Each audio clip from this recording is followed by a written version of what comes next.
Welcome everybody to the Get Bit podcast for blurs, for nerds. If you have a fandom, you are most certainly welcome here. We are your host, the most, myself, Spartan Show Guy Joe. Tafara TV is currently on assignment watching the Michael movie, so he may or may not join us tonight because I'm kind of curious what everybody's thoughts on that is. But Joe, sir, it is Friday. We've made it to the weekend. How you feeling, sir? Same as always. Here, functional. But at some point, I'll be reformatted by Unicron and thrown into a pit of lava and go nuts. That's a lot. No, I'm the same. We made it to Friday somehow, some way with 1 HP left, but I'm not complaining. But as you can see, guys, we are a little bit more on the leveled up side, so we do try to watch your language. We do show trailers and movies that might be too intense for younger viewers, so viewer discretion is advised. Aside from that, welcome. Shout out to Shadow at Shadow Creative, sir. Hopefully you are doing well. You're always doing well because I've seen your twerk mania, sir. So I know you're doing well. But that being said, we do have a lot of bit of news to get into. First, Dragon Ball. Joe, how do we explain 0 Hour in the news that they all came out with just guns barreling just this past weekend? 4 more Dragon Ball announcements. We could have made a wish. At this point, really could have. That being said, I will say this about the first trailer that we're playing, because somehow, some way, Xenoverse has better service and support than Microsoft has ever had in any of its operating systems. It was announced during the 0 Hour that we are getting a Dragon Ball Xenoverse 3, and here's the trailer.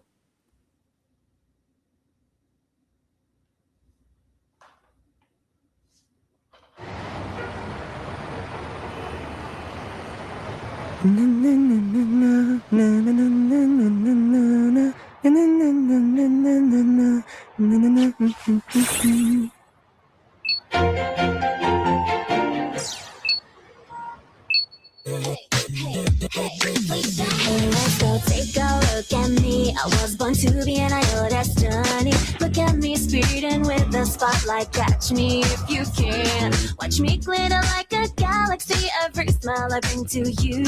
There's sparkle in my flow, untouchable, cause you know I'm the one. A rhythm here, the beat, colute, voice so divine, jewel perfection. Is this for real? Open your mind. Hey! Feel the disharmony. I know how it feels. My new song's out. Hope you like it.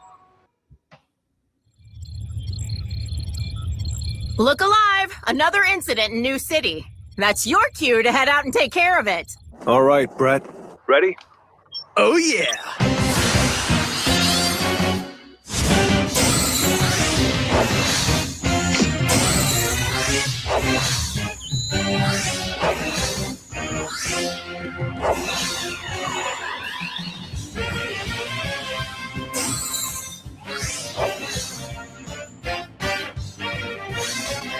Nice. Go!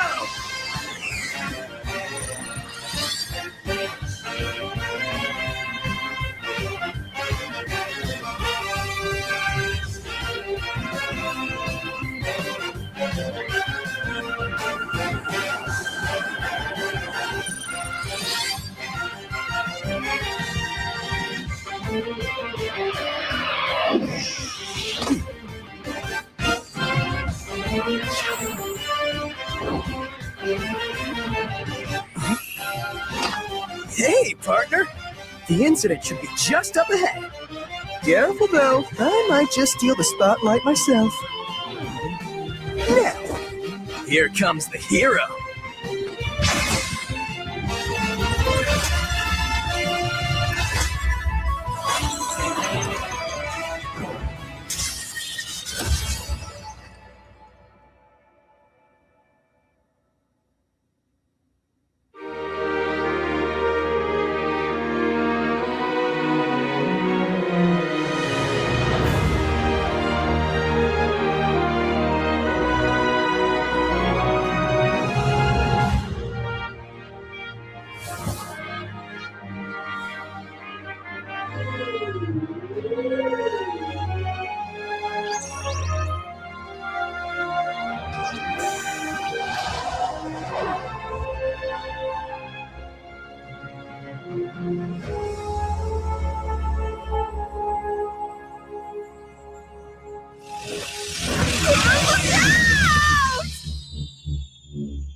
That's gonna hurt tomorrow.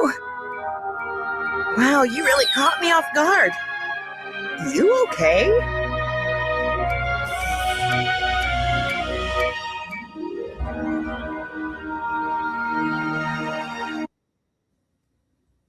All right, so that was Dragon Ball Xenoverse 3. As you can see, guys, comes out next year. All for the PS5, Xbox Series XS, and Steam. You can wishlist it now. I'm not against it, although this is supposed to. Correct me if I'm wrong, Joe. Isn't this the one that's supposed to be set 1,000 years into the future or something like that? No, it is year 1000. It's currently 782 to 785 in Dragon Ball, so this is like 200 and something years later. Okay. So I'm going to assume, aside from the created character, Brett is a descendant of Goku. And then the created character, I'm fairly certain that was the opening intro. Yeah. Goober with the claw marks, that's got to be like an ancestor of a descendant of Goku. I'm guessing.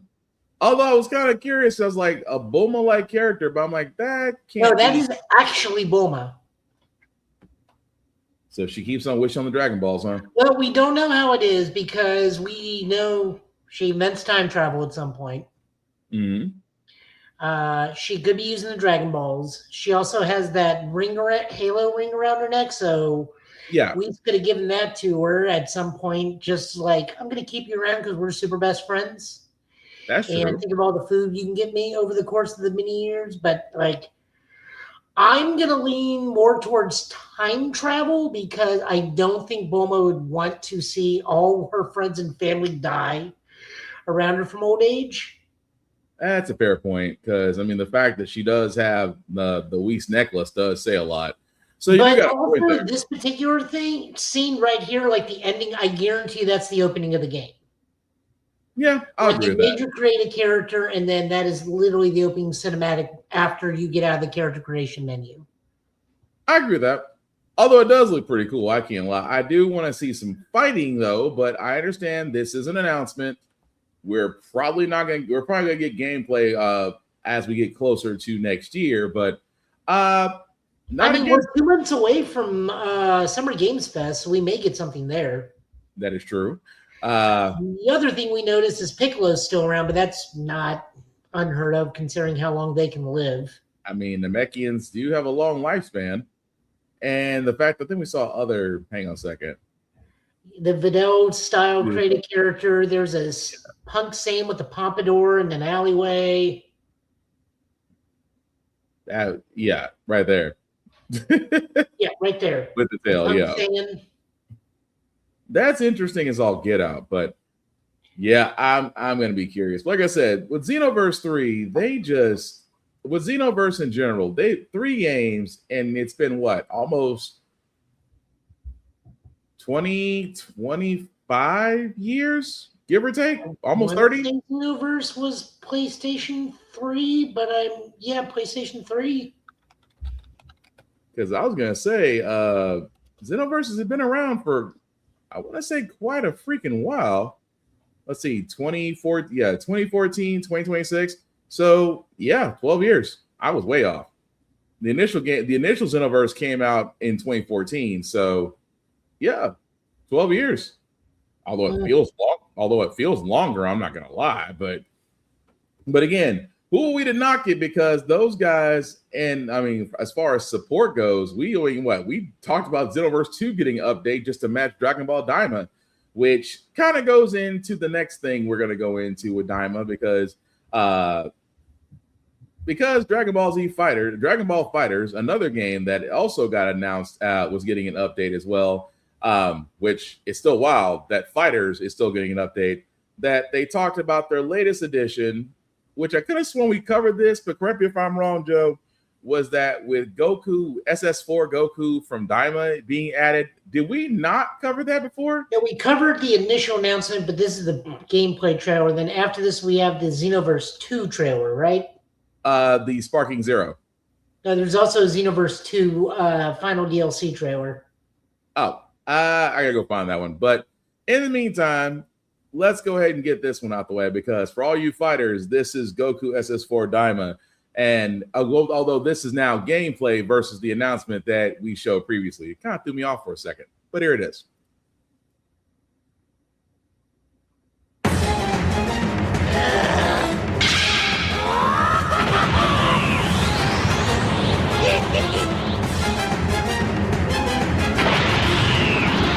This guy's not going to be easy to take down.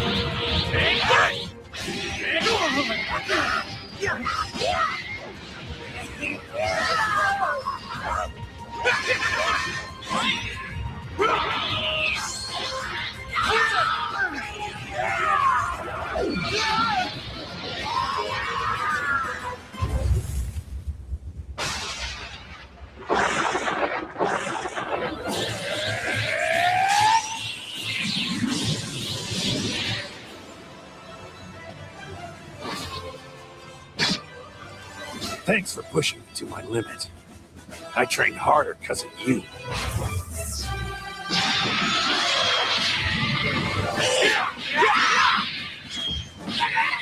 Too bad for you.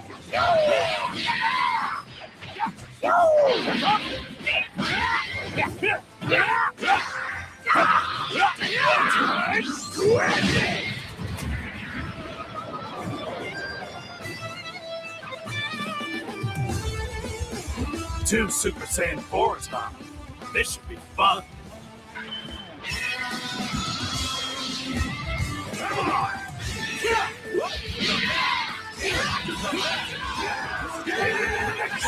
Challenge. This is where the fight ends.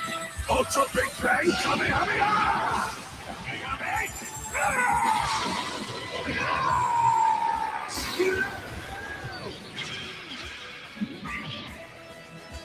This is the power of Super Saiyan 4.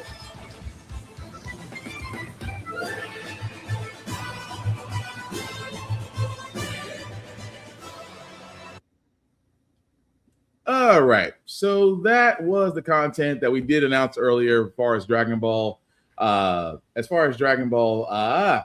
Daima now being part of Fighters. So this is actually we're getting to see with the Goku pack. Of course, you see default colors, C stamps, lobby avatars. So nothing wrong with that. But Joe, anything more we can say that before we get into the other DLC?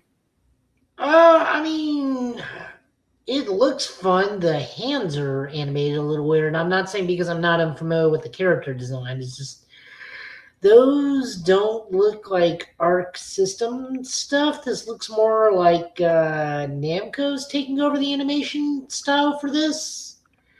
If you understand what I'm getting at from the way he animates. Yeah. It's just a little weird. It is, but the way I look at it, I mean, it just might need some updates, which it probably will get, but it's not bad. But to really go into the other one, though, for Dragon Ball Xenoverse, because I know you mentioned the DLC, I did find it. Give me a second here, because I'm actually trying to pull it up as we speak. Do we want to give any context to it, or just go ahead and play it? This is just the final DLC for Xenoverse 2. It's the finale for the Future Saga, and they're going up against semi-Black Frieza, I guess is the best way of putting it. Yeah, fair enough. Here's the trailer. Perfect Black Frieza. Yeah, sure. We'll see. Here's the trailer. It has been a while, huh? We've been through so much, more than I think we ever expected. To get history back on track, we've taken down all kinds of foes, time and time again. The time to repent for your pride is upon you. Seems everyone's doing their best to piss me off! You have what it takes to stop me. Make me a god. The pain's gonna be intense, but I won't let you die from it. That much I can guarantee. Pretty soon, we'll be gone. History, the future, protect it all.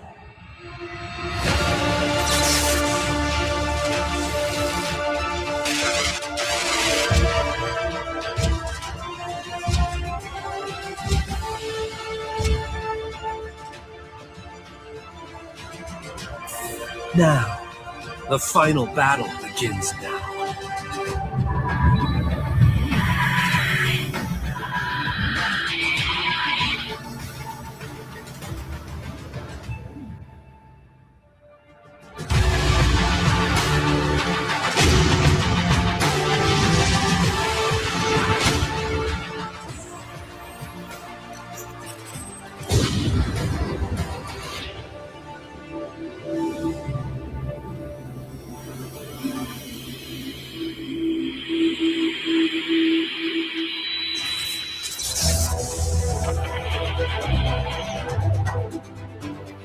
This power, it's different from any I've ever had. Think you can keep up? Feel free to try.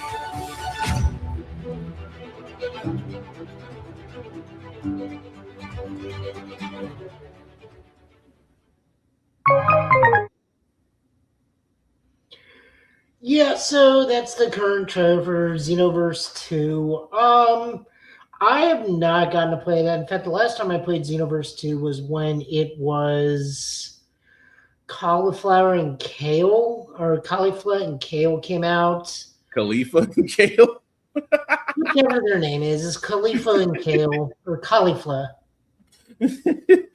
I'm messing with you. The Saiyan 6, the Universe 6 Girls was the last time I played the game. So I haven't done any of this Future Saga stuff. I don't even know how far behind I am in DLC on this game. At this point, it's probably just better to wait for the complete edition to come out because now they can finally do that. Yeah. Although I will sit there and say this, I think that was the final DLC for this. Yeah. Now you got me doing it. The final DLC for Xenoverse 2. So it is going to be interesting. I will say that. I actually got to go back and play. There's so much about Xenoverse I've actually forgot. But either way, can't complain. The other bit of news that we do have from Xenoverse, again, not from Xenoverse, from Dragon Ball, because again, they did have a lot. Sparking Zero, again, that we haven't really talked about in a while, is also getting an update. And also a trailer to go with it. If you haven't seen it, here it is.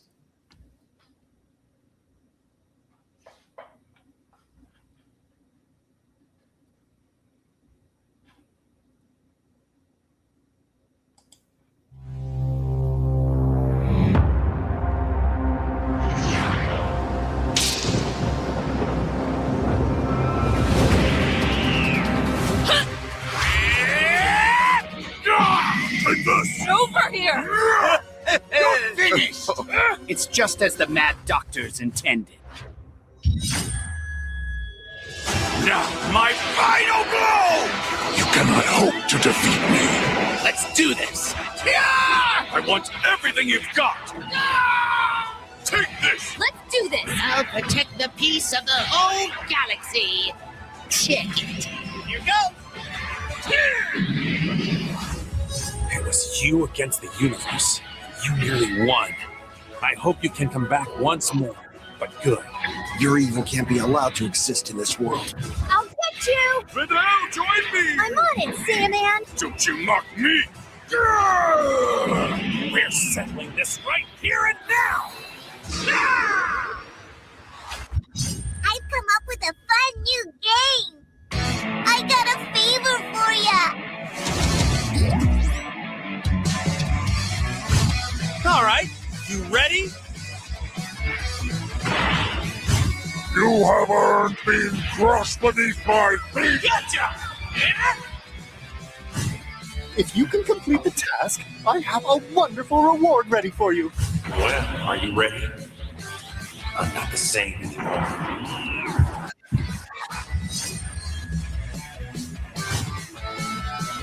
Who you supposed to be? I'll knock you out in no time flat! You're going to die, fool! As I am now, I can more than easily take you on alone! I can never forgive you. Time to die! I'm gonna do it! And put it all into this next attack! Let's do it! It's okay. I'll protect you. Don't worry. Don't worry, Lord Frieza. I'll take care of everything!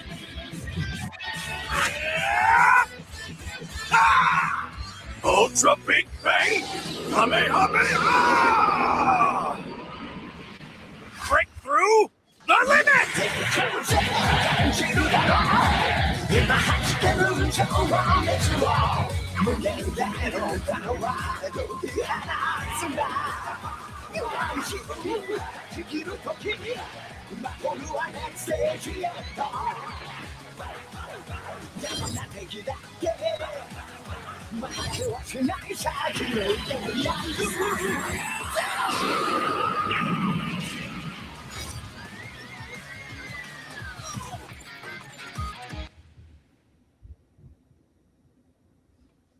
That was a lot. That again was Dragon Ball Sparking Zero, Super Limit Breaking Neo. Of course, that's available now on various platforms: PS5, Nintendo Switch 1 and 2, Xbox Series X and Steam. Did they incorporate some things from Fighters and put it into Sparking Zero, or is that just me? I think that's just you, but they did update a lot because the game was not very well looked upon when it first came out, and this is adding 30 additional characters, a lot of battle fixes, new stages, some of which I'm very, very surprised were left out, like Kami's Lookout and Roshi's Island. I'm really surprised those were not initially in there. The new game mode looks fun. And I heard they're going to be doing a lot more balancing and more fixing things. They even added something from the old PSP game Tag Team Tenkaichi, where you can swap into another character for their super move. See, I was going off. See, that's what I was going off from Fighters because they had the ally support. You had the ally support for combo attacks. I was like, I'm not against it because I thought it was a nice idea from Fighters to include that in Sparking Zero. So I'm definitely not against that's a mechanic from the old PSP Tenkaichi Tag Team where its storyline was Trunks' timeline after he goes back and what he does in the Buu Saga. And the new game mode in that, well, I can't ask. A friend of mine, he plays the mobile game. I meant to ask him because that seems oddly familiar as far as new game mode, but I'm not against it. It's definitely innovative. And at the same time, like you said, it is weird about the stages because you would think, the Kami House, the hyperbolic time chamber. Why aren't they? That one? That one's in there. This is actually Kami's Lookout.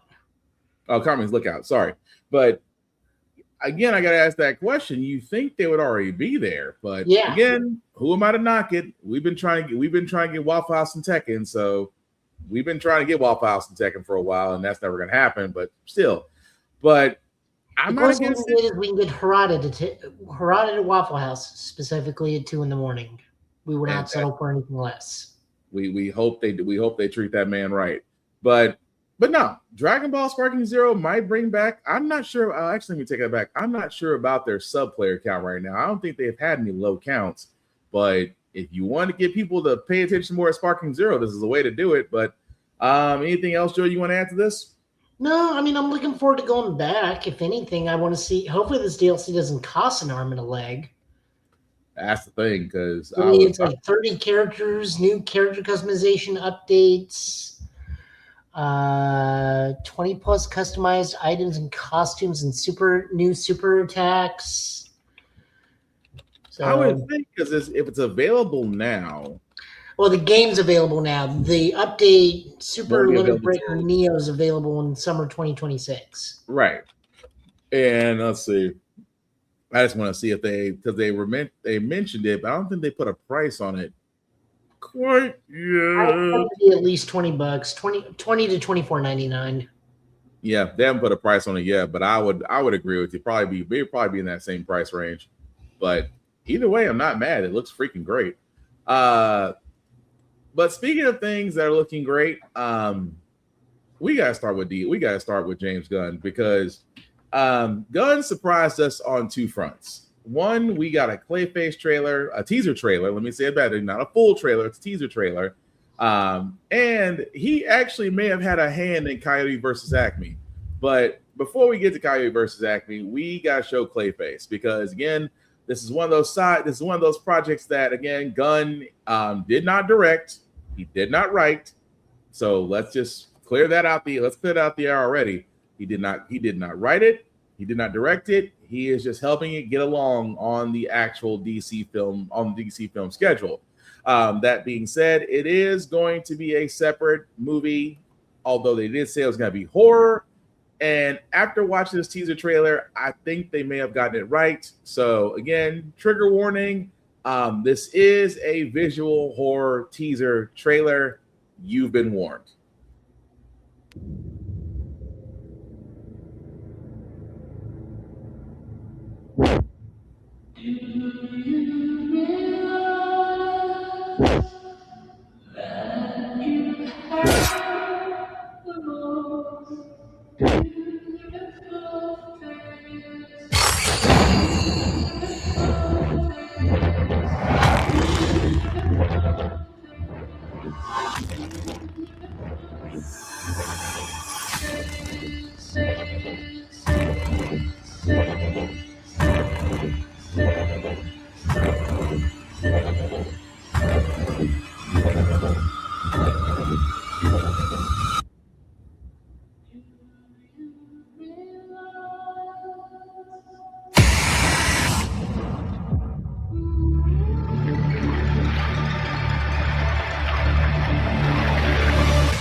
And that, guys, was the teaser trailer for Clayface. As you can see, will be in October's building theaters October 23rd.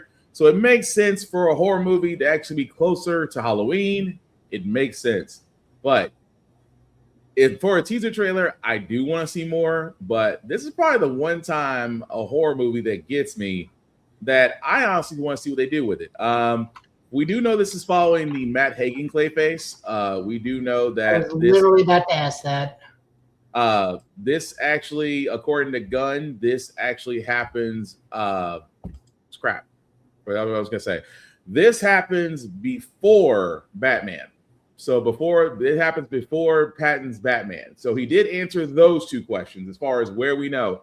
So this is this is the first time in a long time that movies that are being put out are out of sync. So we do know this is following Matt Hagen's character. We do know that it is going to show it because for all those that don't know, there are three versions of Clayface played by three different people in the DCU. But this is following Matt Hagen. I just gotta put it this way. I can't wait for the full trailer. This is probably going to be the problem with them showing a full trailer. You don't want to give away the movie. As of right now, it's all speculation. We don't know if this is going to be a standalone thing in a madness. We don't know if this is going to be, to where he eventually does become the villain and, Batman intercedes. We do not know if Robert Pattinson's Batman will be a part of this. We do not know that. Gunn has been very quiet about that. What do you say, Bam? I also think they should move Halloween the last week of October. What? I think Halloween the movie or Halloween as in the celebration, because October 31st is the. I'm hoping you mean the movie. Bama. But but go ahead. Two things I can see with this. First off, that very last scene where he just does this. Yeah.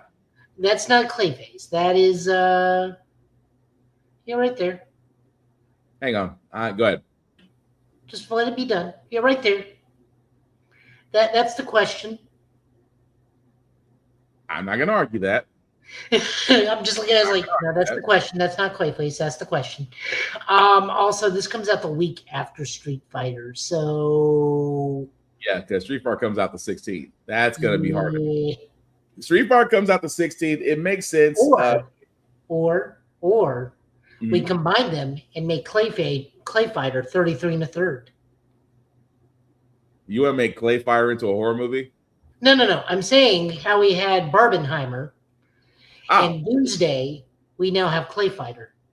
Oh, I see what you're saying. So make Street Fighter. I got you. It's also much better than Street Face. So, I mean, not against that. Although I do like the fact that the whole thing of face on and face off, because they are really pushing it. Wait, what's wrong? What Bama just said? The celebration. My dude, my Lord, brother, and Jesus Christ. Whatever you're drinking or smoking right now, please stop. The fact he says, I think they should move Halloween to the last week of October. Bama, Halloween's on the 31st. That's the last week of October, sir. That's the last day of October. Whatever you're drinking or smoking, we need you to stop. The last Saturday in October. Again, that's not how it works. That's man, you're getting your wish. You are getting your wish. They are moving it to the last week of October. I don't know, Bam. I'm thinking I might be with Joe on this one. I think you might be drinking something. But no, I do like the visual horror of it. You know, they are working with it, and it doesn't. And like I said, I'm afraid for the trailer. I'm afraid for the trailer if they do go with it. I hope they show as little as humanly possible. Because don't get me wrong, I know Joe is the question, but the fact that he does this, I mean. Oh yeah, no, that's great. And just the first thing that comes to mind does not come Clayface. It's the question. That's just on I completely get where you're going on that one. It's just that the only thing I'm worried about is the trailer, because now you kind of have a problem. Because like most trailers, you don't want to show all the movie, because if you do, most people are not going to go see it. At the same time, everybody's going to wonder what the movie's about. And honestly, I don't think it needs another trailer. I think it just needs to be this and just wait till October. I wonder how many homages we're going to get to the different Clayface episodes in Batman the Animated Series, because those are some really good stuff. Yeah. Although I think they should, but no. If this is what Gunn and Group and DC are doing, I'm not against it.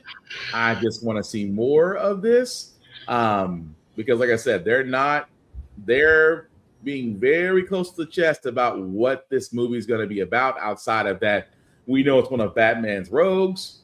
Outside of that, nothing. But that's honestly freaking perfect for this type of movie, because you don't want to give anything away to where it just takes away from the movie. So I know I definitely want to go see it come October. Joe, what say you? Yeah, I'm not normally a horror guy, but I'll give it a shot. We'll see what it says, and we'll see what the ratings are, because I'm not a super gory person, so it'll just kind of depend. Okay, fair enough. Well, with that also being said, because like I said, Gunn basically gave us two surprises. Clayface being one. What I didn't know about Coyote versus Acme until Tafari pointed it out was literally the end scene where the credits are showing. But yes, we do have a trailer for Coyote versus Acme, and if you haven't seen it, here it is.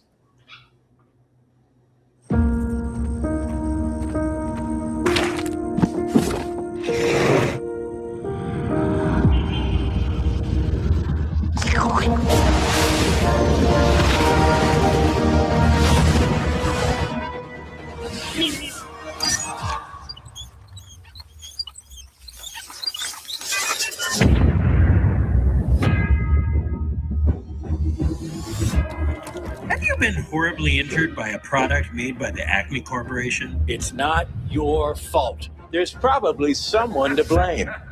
The name of the case is Coyote versus Acme. Wile E. Coyote. He is reckless. We all know who's responsible, and all of his injuries are self-inflicted. You've been settling Acme cases for years. I could probably get you $250 for that. This is your opportunity to really show people what you're capable of. These companies think they can do whatever they want.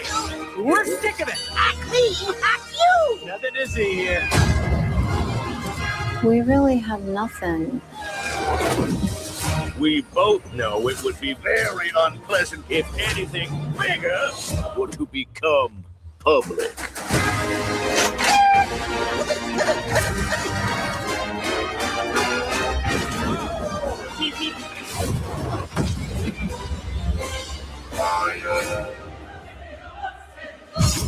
So, what is up, Doc? The Acme Corporation is releasing this film for account purposes only. We do not condone any of the storylines depicted.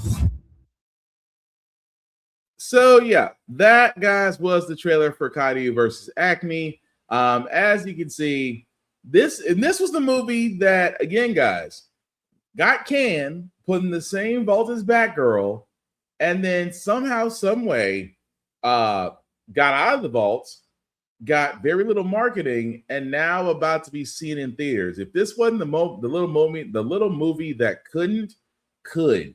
And the reason why I wanted to bring up James Gunn specifically, because I gotta give Tafari TV credit for this. He spotted this, and we were like, so this is being produced by James Gunn as well? You muted, Joe. Go up one line. Say what? Go up one line. Screen story by James Gunn. Oh, wow. So not only is he's also a associate producer, he's also written the screen story. If there's anything, boy, if Gunn ain't out here doing the Lord's work, I know I want to go see it just because, again, it's one of those movies that should have came out a long time ago, especially on the same lines as The Day the Earth Blew Up. Also did very well in movie, also did very well in theaters, and now we're getting this. There's nothing more I can sit there and say outside if I want to see it, but especially for the simple fact of the matter is the fact that Wile E. Coyote has an unlimited line of credit at Acme, and now Acme may be the evil company we all knew it to be. John Cena apparently doing side missions, playing some roles, which I'm not gonna knock him for. I mean, ever since Peacemaker, he can let the man act. He's funny as all get out. Foghorn Leghorn as a corporate exec was not on my bingo card, but I'm in. I can't say anything more than that, Joe. What about you? I can't wait to watch John Cena become JBL for a movie. I mean, he is kind of slowly. He's almost JBL, just maybe 100 pounds lighter. But I just love the fact that, just for the simple fact of the matter, that this is coming out. And you're right, Bama. This man has saved. He has actually saved DC and vis-a-vis Warner Brothers a lot. But yeah, the fact that John Cena is basically, I don't know, he's a corporate exec, and that he has to answer to Foghorn Leghorn, who's literally holding a golf club. Like I said, that it's just funny. At the same time, I just can't wait to see more of this. But let's see, when does this come out again? So that way we can, August 28th. So we ain't got that far to go. But yeah, it just, again, in Gunn we trust. Literally and figuratively, this man has sat there and is saving lives. But moving right along, guys, Street Fighter Ingrid. Now, we showed the teaser trailer for Ingrid, and Joe had to enlighten me because I did not know who this character was. But apparently, a lot of people hate this woman character. I shouldn't say woman. A lot of people hate this character. Well, because we got to do our due diligence, she has a gameplay trailer, and we do have to play it because we played everybody else's. So, if you haven't seen it, here's Street Fighter's Ingrid's gameplay trailer.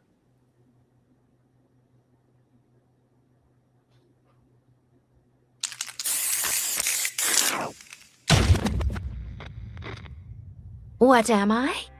I am many things. An extra-dimensional being, a peacekeeper, a guardian angel, a code holder. Call me what you wish. It's me, Ingrid! Greetings! Round one.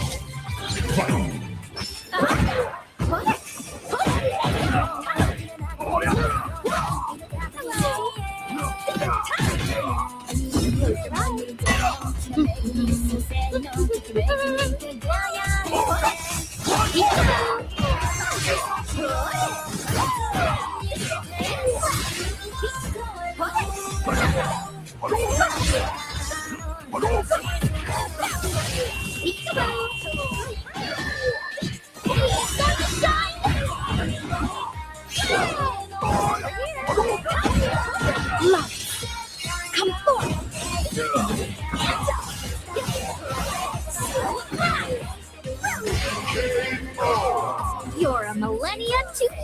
beat me.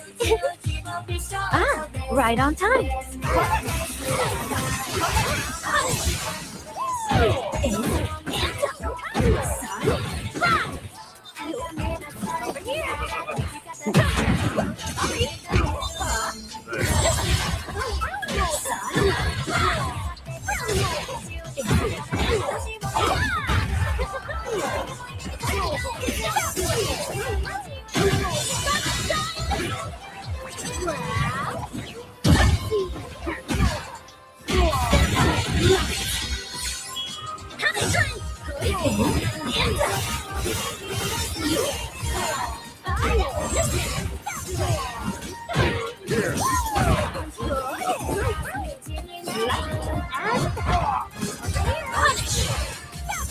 I bestow my power onto you.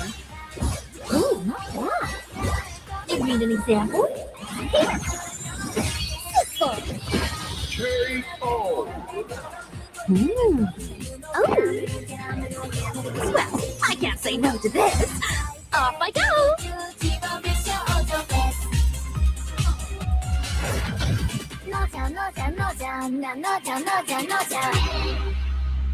I forgot. Not over. Better. You babysit this one for a while. Come on.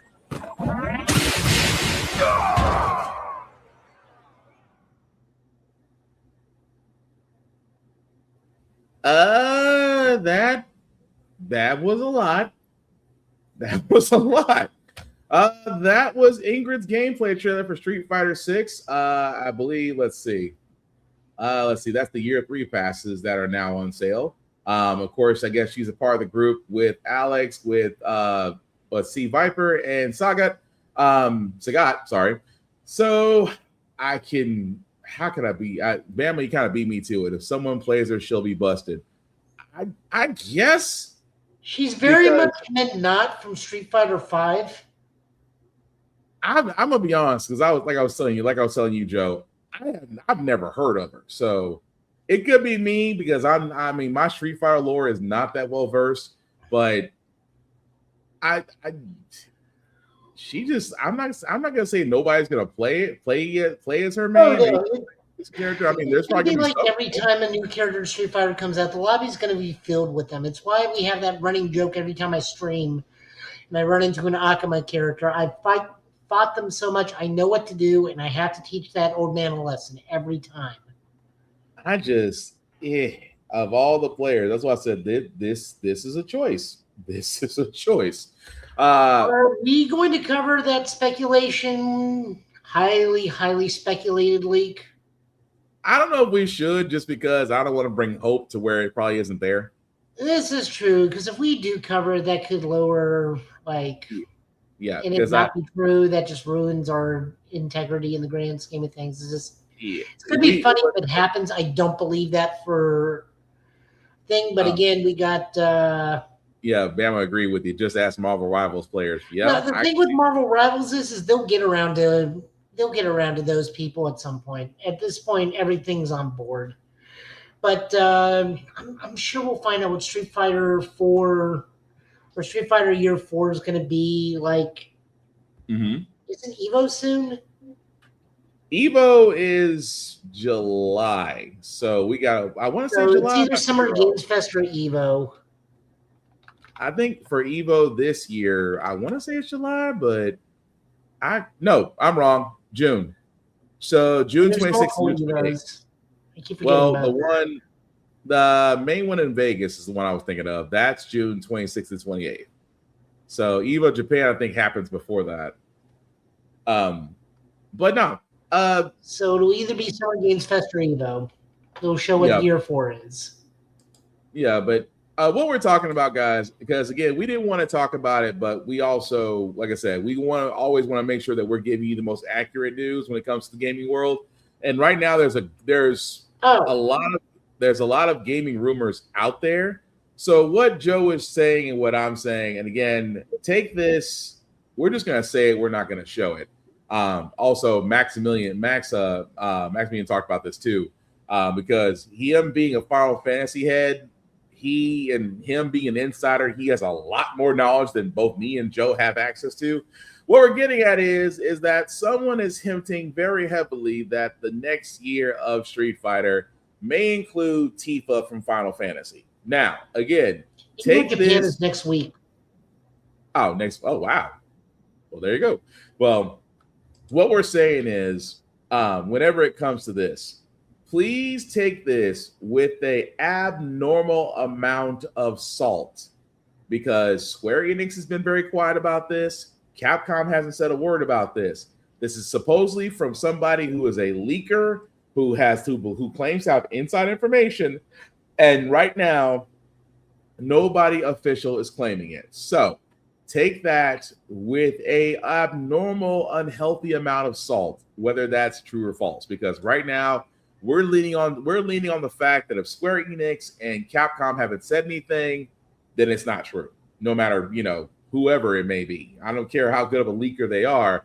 If Capcom or Square Enix doesn't say anything, it's not true. What y'all think about Pragmata? I haven't played the demo, to be honest with you, Bama. Played the demo. I am still waiting to play my main. I'm still waiting to do my run because I want to stream it on my Twitch. So I haven't actually gotten to it as of yet. But I will let you know when I've actually started streaming it. Outside of that, I'm glad you brought that up because Monty Keith actually had something about that. And I got to play it because, well, it's kind of accurate. Mighty Key. All right. What's our new thing? Let's devote 6 years of our life and bet on a completely new IP that has a completely different way you approach third-person shooting. Okay, but what would it be about? How about a dad simulator? Oh, like God of War. Less brooding. Like Last of Us. Less brooding. Okay, so then let's make the father figure a relatable individual going through trials and tribulations alone, when then he meets a daughter figure who is also alone, and they have to figure out which roles they play in each other's lives. Perfect. Now, what about the guns? I love being American. What if instead of just shooting, we provide a hacking minigame that forces the player to activate both sides of their brain? We'll make the shooting not too complex, and then each different node will be color-coded. So instead of overly focusing on either mechanic, they can focus on both and be in a flow state. Oh, this brother talking about the Avatar. Let's make the story heartwarming so people can cry a little bit. Crying? That doesn't seem very masculine. Well, the real masculinity would be caring, protecting, and providing for those that count on you. All right, let's cry a little bit. I want diverse enemies around the area, like the whole time. Let's make the enemy artificial intelligence. We create what destroys us. I love this song. Killer robots, but what kind? They gotta look human. They gotta look like us. Symbolism. I love this song. But then you gotta make some that look like flying saucers. And then you gotta make some that look like samurais. And then you gotta make some that look like mitochondria. It's the powerhouse of the cell. But what about the boss battles? You ever seen Dune? Yeah, let's do that, but like on the moon.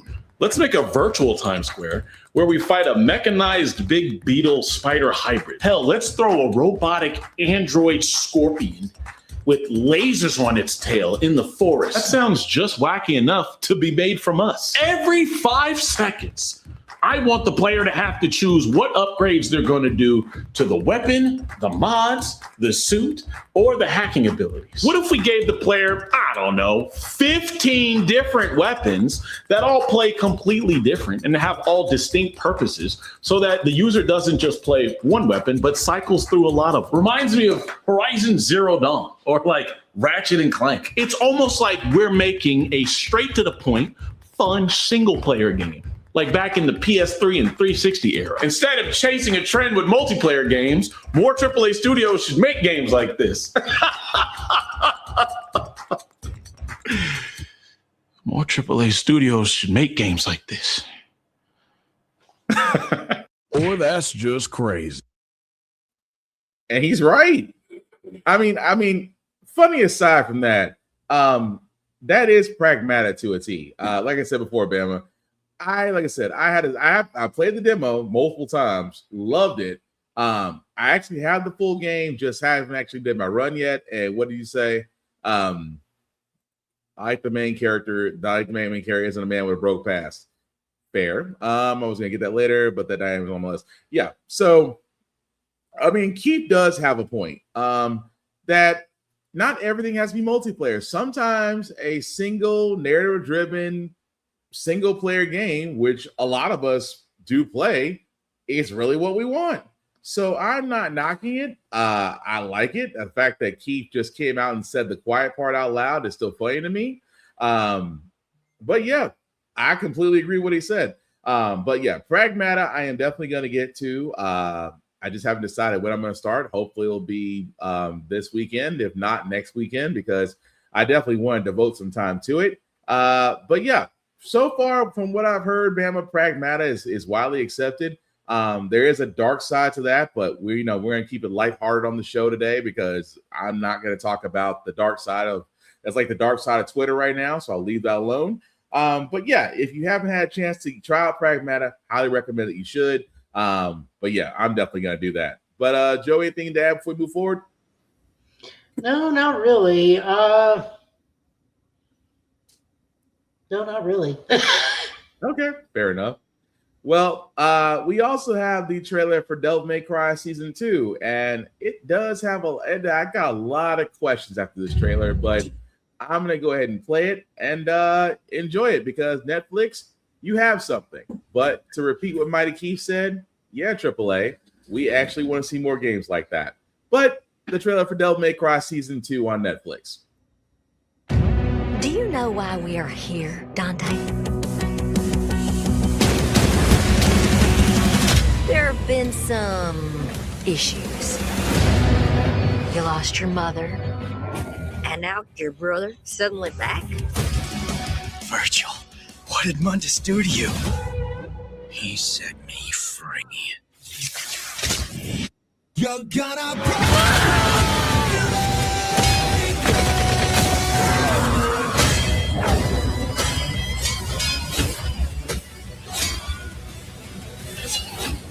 You and your brother both have roles to play in the coming Reformation. Mr. Magic Man, been meaning to tell ya. You got a little something right here.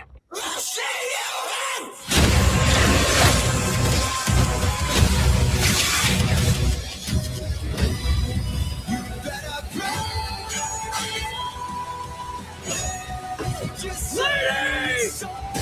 The sons of Sparta, at last. I hate to sound harsh, but this is the worst ventriloquist act I've ever seen. I can't even tell which of you is the hand and which is the asshole.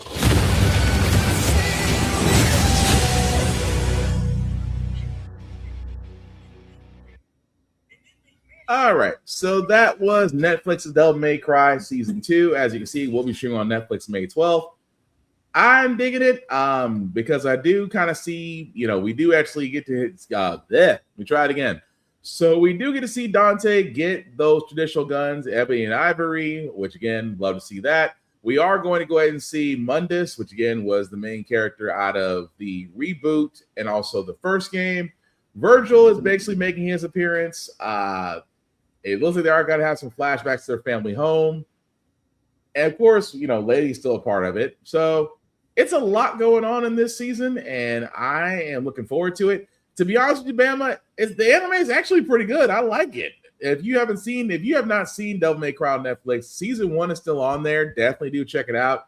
I like it. So this makes me actually want to watch Season 2 when it comes out May 12th. Outside of that, I got nothing. But Joe, what about you? I mean, I'm still going to keep up with it because it looks fun. It's clearly its own continuity at this point, which I'm also okay with.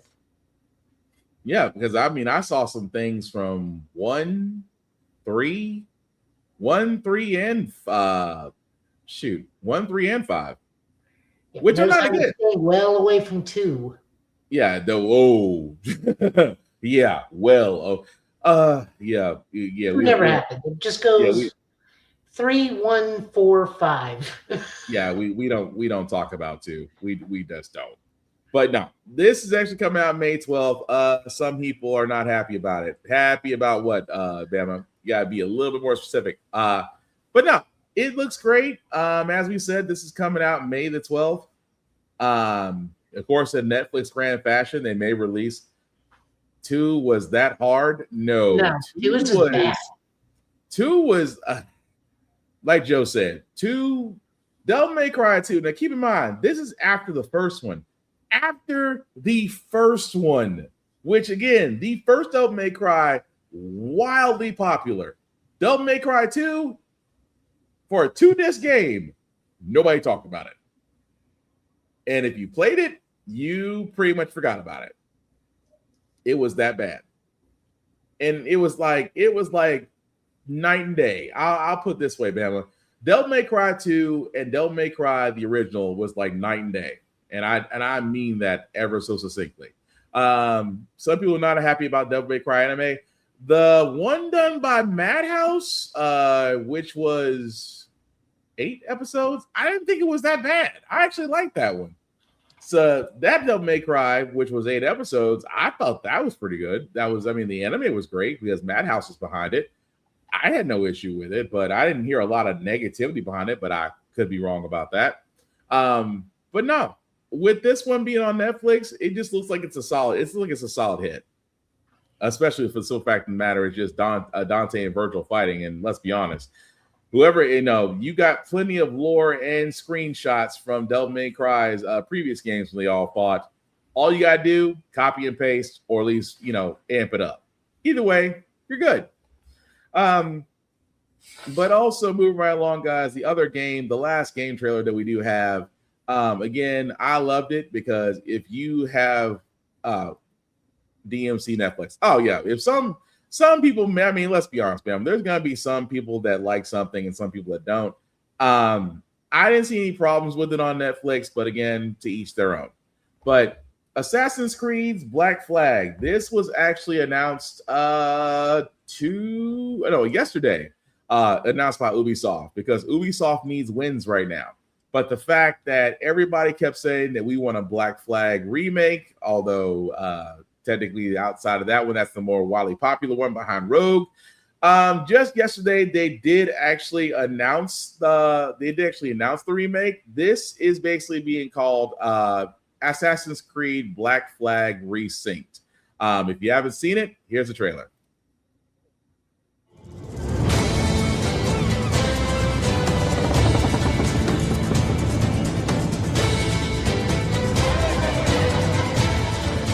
We fly no colors out here, but praise the lack of them.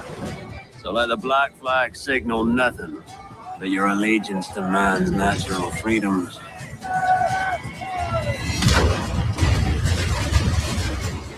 If a man plays the fool, then it's only fools he'll persuade, but appear to be the devil.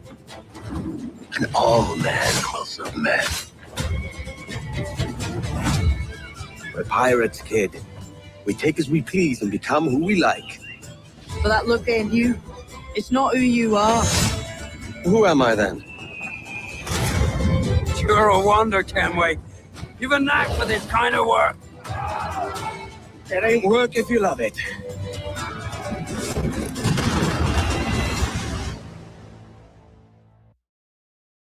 Okay, and that's the teaser trailer, because there is a longer trailer, about 30 minutes, that is available on YouTube. Highly recommend that you watch it because it does, for all those who are wondering, yes, Matt Ryan does come back to voice Kenway in Black Flag Resynced.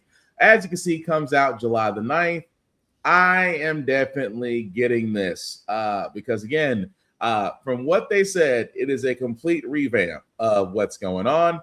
And look who popped up. Hey, Kira. Fresh off her gameplay of Mouse. How'd you like it? It is fun. I was deceived. I really thought that I didn't think it was a first-person shooter. And I am, as you could probably see, I am terrible at first-person shooters. I start to panic, and then my sensitivity is not the best. I overcorrect, so I have to learn how to figure that out. But it was fun. I'm going to play again. I'm going to continue onward and upward, as they were. Nice. Well, nice. No, yeah, definitely check out Kira. She was actually streaming before we started because I did watch a little bit of her gameplay on Mouse, and I was like, shoot first, fist later. because trust me, you're going to definitely need that. We actually just finished watching Assassin's Creed's Black Flags Resynced. This is a completely remade Assassin's Creed. They did. It's no longer an RPG. It's actually a straightforward narrative-driven play. They did the tailoring missions, which again a lot of people complained about because it was an auto fail. Those have been retailored. The actual gameplay itself has been revamped. You actually have a crouch and parry motion now. I'm trying to think of everything they talked about in the 30 minutes. Outside of that, it does have a brand new story with other characters. So it's actually they did the Mass Effect thing where they went back and revamped the ending. So this one actually has a new ending, new story, and potentially a new DLC down the line. All of that does come out July 9th. And again, Matt Ryan, Mr. Constantine himself, will be voicing Kenway on this. Again, if you've seen Black Flag, chances are you know one good She's Shanty or not, because I'll be singing "Leave Her, Johnny, Leave Her" in the middle of the hallway doing laundry, but that's just me. But Kira, have you ever tried Black Flag or at least gave it a shot? No, I actually need to pick up Assassin's Creed again. I was supposed to be playing all the way through all of the games, and I think I'm on Assassin's Creed 3 now. If I remember where I picked up. If not, I'm like halfway through or close to the end of 2. Gotcha. Okay. Well, Joe, what's your thoughts on Black Flag, sir? As far as Ubisoft taking a second shot at it.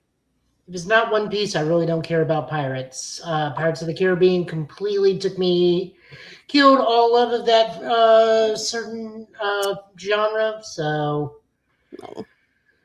yeah, don't care. Also, because of Ubisoft's horrible boat mechanics and other games, I've just completely divested myself from that. Yeah, fair enough. Well, they said that they've actually made a lot of adjustments. For one, I can't say anything. I was addicted to the sea battles. I went ahead and took the ones that sat there and had the 3 pirate skulls and said, "Yeah, I can do it with just 1 cannon," and was found humble. I eventually did beat it. It took about 60 tries, but 60 tries. My seas are in the skies or in the stars, not on the ocean. Fair enough, sir. But again, July 9th is when it comes out. And yes, Bama, that does kind of go into the news. We said that, Game Pass Ultimate is down $22.99. I will say this because I said it best. I don't trust the AI lady. What I mean by that is the new boss of Xbox. She did come from the co-pilot for Microsoft, which is the AI program. She actually took over to where, honestly, Sarah, I forgot her last name that fast, who was supposed to be the president of Xbox, but because of internal issues, she actually had to resign. But now we get the AI lady, who again sat there and basically needs some wins and did say that yes, pretty much that Game Pass Ultimate will drop from $29.99 to $22.99 a month, and that PC Game Pass will also drop from $16.49 to $13.99 a month.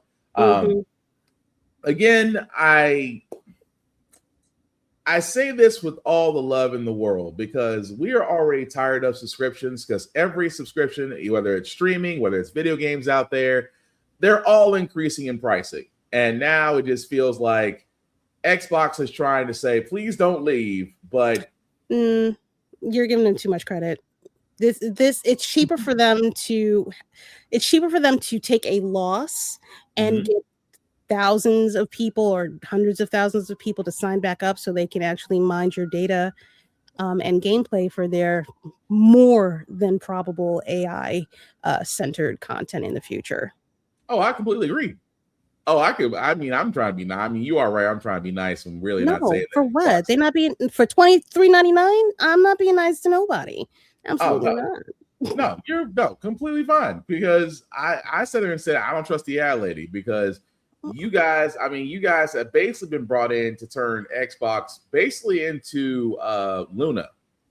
And if you don't know what Luna is, then there is a reason for it, because broadband gaming didn't really take off the way they thought it would by just having a controller, a TV, and internet connection. Well, that's what they're trying to do with Xbox, because as you can see, they're not making, or they're getting away from physical media. Everything is digital or streaming. So that alone tells you where they're going as far as Xbox goes. Now, I know I hate to say it because some fact of the matter is there are some Xbox games I'm looking forward to. The Gears of War E-Day being one of them. And you guys better give a physical copy for that. I'm just saying, for Gears of War E-Day, there better be a physical copy. But again, dropping the price by $7, I could see some people might go for it, but I think for a lot of people, they're just not. I think I'll give you one good reason why. You're not getting Call of Duty anymore, so that takes 50% of your Microsoft audience, because as usual, if you don't have a good first-person shooter game, you don't have an Xbox.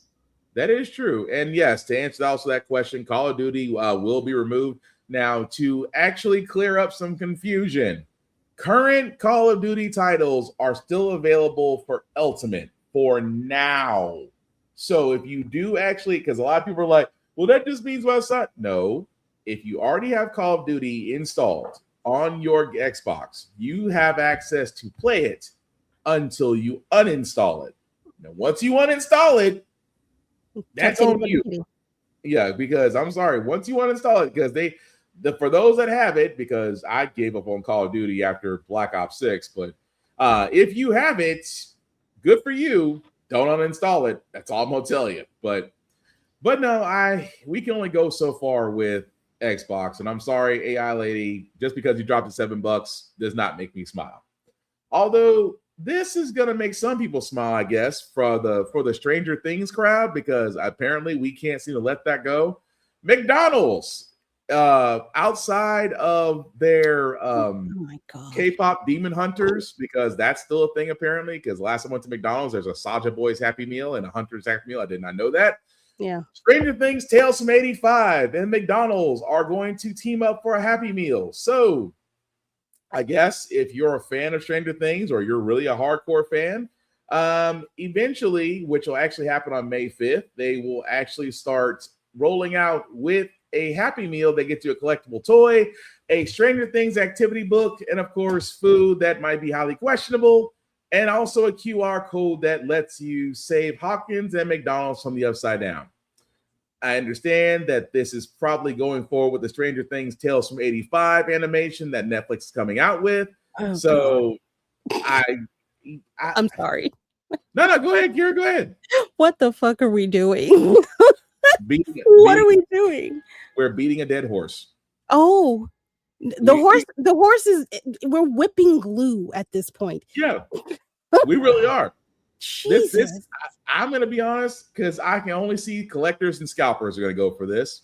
I'm going to ask one simple thing. Shoot.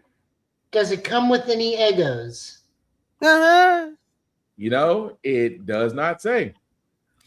If it doesn't, then there's no purpose to this. Now, see, if they were smart, and they're not, they would figure out a way to make Eggo fries and have this be a breakfast meal too. You ain't taking that away from the Saja Boys. I don't know what you're thinking, girl. No. Saja Boys has that spicy sausage McMuffin. I'm like, they just threw Tabasco on that. I'm not knocking it if that's your thing.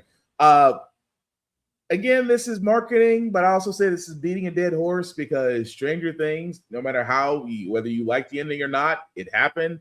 The fact that they are still going with Stranger Things Tales from 85, it just feels like me and Kira said, at this point, you are just whipping up the glue. And at this point, you're trying to make paste that ain't just working. What did Bama say? I only trust the chicken nuggets and quarter pounder, otherwise I eat Burger King. You trust McDonald's chicken nuggets? Oh, okay. Even though they have been proven to not be chicken and made of pink slurry? If that's his choice. And Shadow says Eggo fries. I don't see, because if you do Eggo fries, and I'm not saying, because again, I am not a chef by any means. However, if you are doing Eggo fries for Stranger Things, it would make sense. Just because of Eleven's love for Eggos, and I just think that's a missed opportunity right there. But hey, if you're for it, you're for it. But I'm just saying this is definitely beating a dead horse that went out to the glue factory a long ass time ago. Well, It's about getting asses in seats. You get kids to show up like they used to in the morning to pick up breakfast meals from McDonald's, screaming, crying, and yelling before they go to school. Can I get this at the drive-through? This would help. However, what do I know? I'm just of all the things. What'd you say? Man, a new Waffle House would have been better. Waffle House fries or French? I know Waffle House had fries. Waffle House has a lot of things: hash browns, waffles, burgers, and questionable patty melts. But you gotta explain that. You gotta explain that one, Bama. But yeah, that's again. If you're a Stranger Things fan, I don't know how much of a fan you are. I guess if you're that dedicated, or if you're a scalper, I guess you need something else after y'all done got kicked out of every place for trying to get Pokemon cards. But The Last of Us, because again, why not? We know two things. Troy Baker, who has voiced Joel in the Naughty Dog's version of The Last of Us, believes that we are getting a third game. Now, for all those that are scratching your heads, technically, how The Last of Us Part 2 ended could actually lead to a third game. It could. And there's the man that came back from the movie. Say it, Tafara. So we're just getting into The Last of Us to where the actor for Joel says that he believes that Naughty Dog will come out for a third game. Although with the way The Last of Us Part 2 ended, it's possible, but I'm only saying because I'm pretty sure Ellie's story is kind of wrapped up, which leads you to Abby. But again, Abby's story also is wrapped up. So I'm not sure where 3 is going to go. I mean, she's going to go find new Fireflies, but you also gave Abby like the worst setup in the history of gaming ever. So I don't think anybody wants to play a whole game as her. Like, we didn't know we were going to be playing her in the second game. Y'all managed to hide an entire whole character and then try to make us feel bad for her friends who none of us liked the entire time we were stuck with them. That part. Also, the show The Last of Us, they said Neil, the franchise creator, Neil Druckmann, said that outside of a third game getting made, we could possibly see Joel in the next season. Now, spoiler alerts. If you have not seen the second season of Last of Us, we all knew it was coming because we all played the game. We all knew that ending was coming with the golf club. So, technically Joel is kind of dead. So with the third season of Last of Us coming up, I mean, he's not dead yet. I mean,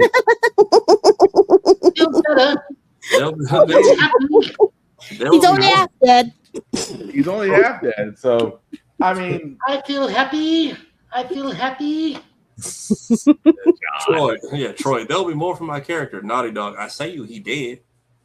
I mean, that's the way I look at it. But I'm just gonna throw this to y'all. Outside those two pieces of news, do we really need a third game for The Last of Us? And with Joel, does that make you still want to watch The Last of Us, or are you just like, bleh? If you want to give me 20 years of Joel, Tommy, and Tess and their shenanigans, because Joel is a seasoned survivor. The next time we see him after he loses his daughter, like even when they're driving through that town and the guy's faking being hurt to set them up, and he's like, yeah, he's lying, and Ellie's like, how do you know? He's like, I've done this plenty of times to other people. Like, if you want to give me that, like post-apocalypse, how him and his brother and his homegirl survived for 2 decades, fine. Just don't. Okay. Y'all hit me with the worst fucking bait and switch in all of gaming, and it pissed off your own team so bad somebody decided to leak it. So. Kira, what say you? I don't want a whole game that's based on pre Mushroom Cloud. But I'd like them to find a way to do a respectful, like decent tie-in. Like maybe have another offshoot story, not the way that y'all did the shit the first goddamn time, but do it so to show people that we do have tact, we do know how to treat y'all right. I know we had a bait and switch before, but you're gonna like the way that this one actually pans out. Okay. Joe? No, Oh, go my ahead. bad. Go ahead. Drew. I'm sorry. Go ahead. I'm sorry. I didn't mean to cut you Sorry. off. No. I had it anyway. I'd like a new character. I'd like there to be a way for Lord, not Abby. Oh my God! Now all I have is Abby in my head. Ellie, thank you, Jesus Christ. Have a way to give Ellie a little bit of light. Losing 2 fucking fingers, so you have absolutely no fucking joy. Your entire That was family is absolutely gone. that was fucking stupid too. Like just Yeah. not even from a Ellie standpoint, just from a writing standpoint. Even if you're immune, why are we sticking our hands in people's mouths in the apocalypse where the entire rule is don't get bit? Why are you sticking your fingers in anyone's mouth? And then if you're gonna drown someone, just choke them like a normal person. Why are we drama? I'd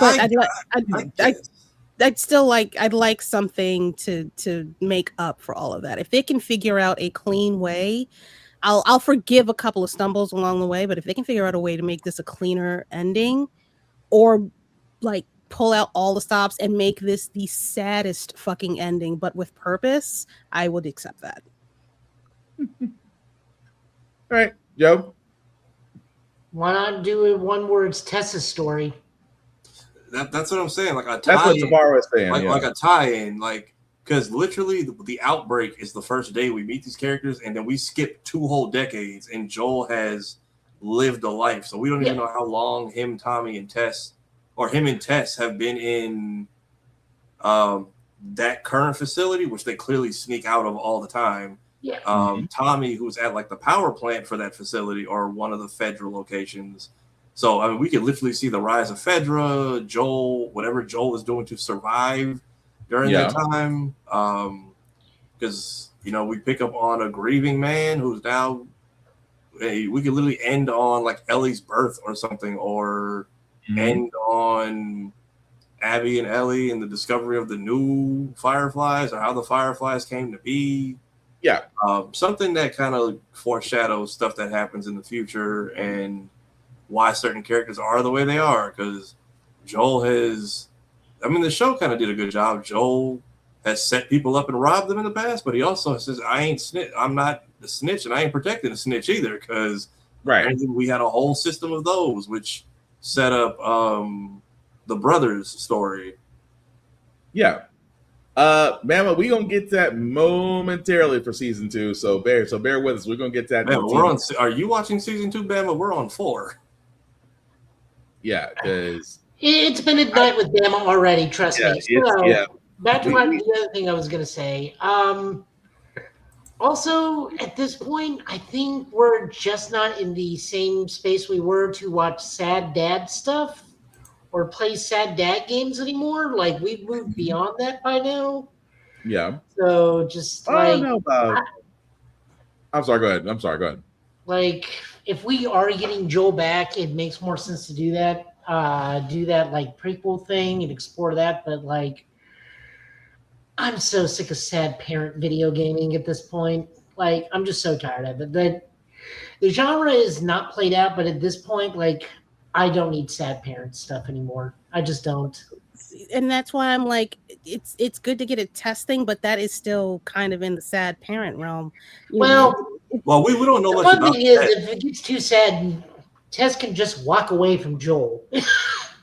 and the thing is, the way that I'm blanking on the what was it? Not Bill. Nick Offerman. Was it Bill? Yeah, Bill's the character. Nick Offerman's character. Yeah, that's Bill. To what he described of how he talked about Joel and Tess, because remember, he's been friends with them for years too, with him and his partner, and he kind of described Tess as kind of like what kept Joel grounded all these years, and potentially what kept him from being the wild boy he was after him and Tommy were just on their own. Yeah, because Tommy got married post mushroom breakout.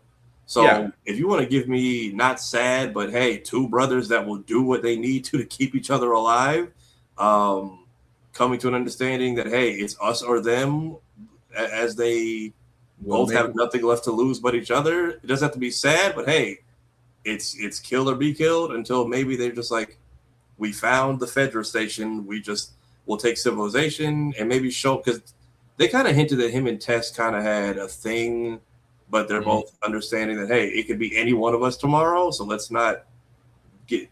But Bill kind of saw through that in the way he talked, especially in the show, because when he left in the letter, it was like, yeah, Tess will like this wine or whatever, blah blah blah blah. I think you could kind of show the friendship between the three of them and the bond that the two of them had, and potentially more of her backstory of what led to her becoming the person she was. Or it's a giant swerve, and Game 3 will be how Uncharted connects to Last of Us, because Uncharted 4 is technically in the same universe as Last of Us, because you do see the newspaper and radio stations when the little girls doing something talking about mass outbreak in the North America. Oh yeah. I wouldn't be against it, because that would kind of I had never noticed that before from the expression. I've never played Uncharted. I just finished the third one. You know what? I need to play the fourth one because they're like, yeah, we're done after 3. And like, you know what? Let's squeeze one more out. Y'all love this series enough. I will say it like this, Karen. You definitely need to play Uncharted. You need to do Thief's Legacy, I think, before 4. Yeah. It's what is it? Uncharted, Drake's Fortune, Drake's Fortune, Drake's Deception, and then Drake's Legacy, and then Thief's End. I finished the first 3, and then I realized I have the 4th one free. But yeah. And thankfully, they're already. It's the Zoe and the Black Mercenary girl before 4, I think. It's okay because it was a combo that I got for free with those. So that was the additional game. Yeah, that's the additional game that came with Thief's End. Okay, so I don't remember if it happens before or after. You may just have to Google to see if Thief's Legacy is before or after. I just know that I know at the end of 4 they're coincidentally already living on like a remote island to find peace. I'm like, at least they're safe from the outbreak already. Yes, Infamous was also a Naughty Dog game, Bama. So but no, I'm all for that, Kira. I cannot tell you enough about Uncharted just because, again, it's a fun game, and I think you would like it just for the story and puzzles. You know what? I'm lying. I played one game because it's coming back to me now. I remember being in the forest. I think that's where I stopped because I got confused or like turned around with one of the puzzles, and then I just checked out because something shiny caught my eye. You're playing the first one. It wasn't a bad game. I just beat a game. No, because that's how the jungle or something, like not like a forest, more like a jungle. That might have been the first one was. That was the first one. Yeah. Because I know exactly what she's talking about. That's why I was like, some people did get confused around one point in the game, and that's actually one of the glitch spots. So I know exactly what you're talking about. Okay, so I'm not crazy. No, you're not. But no, I'm not against it. Again, if they could find a way to make it work, cool. I can't say anything about sad dad games because I got Pragmata on deck right now. Pragmata's not a sad dad game. It's not a. But some people are trying to call it that. They're trying to call it. Oh, actually, they call it Dad Simulator, which it's Dad Simulator, but it's not Sad Dad Simulator. Don't know. I haven't played it yet. I haven't played enough to actually get the full story yet, so I can't say yes. I can't say how it goes. It's not like Death Stranding. Death Stranding 2 on the beach is definitely sad. Death Stranding is the Futurama meme of you are your own grandpa. Let's be clear on that. I feel like Death Stranding came out the second one and like no one talked about it. I feel like I feel like a lot of people played it and it did well, but like there was no discussion. Same thing with what was the one after? Not Tears of the Kingdom. I saw people doing more Lego building than playing the story.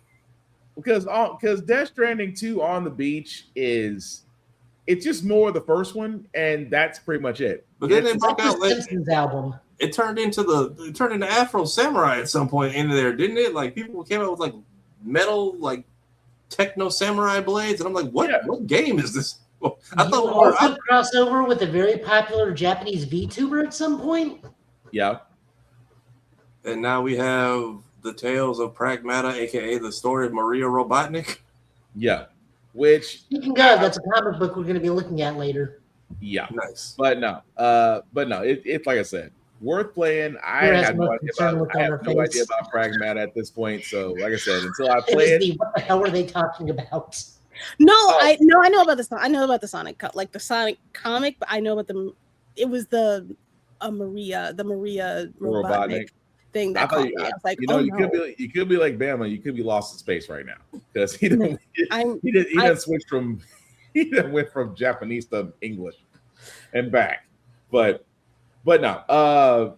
But either way, it seems like it's going to be good. Just need to see what they're going to come up with. I was going to say, Tafara, since you're back, sir, what did you think of the movie?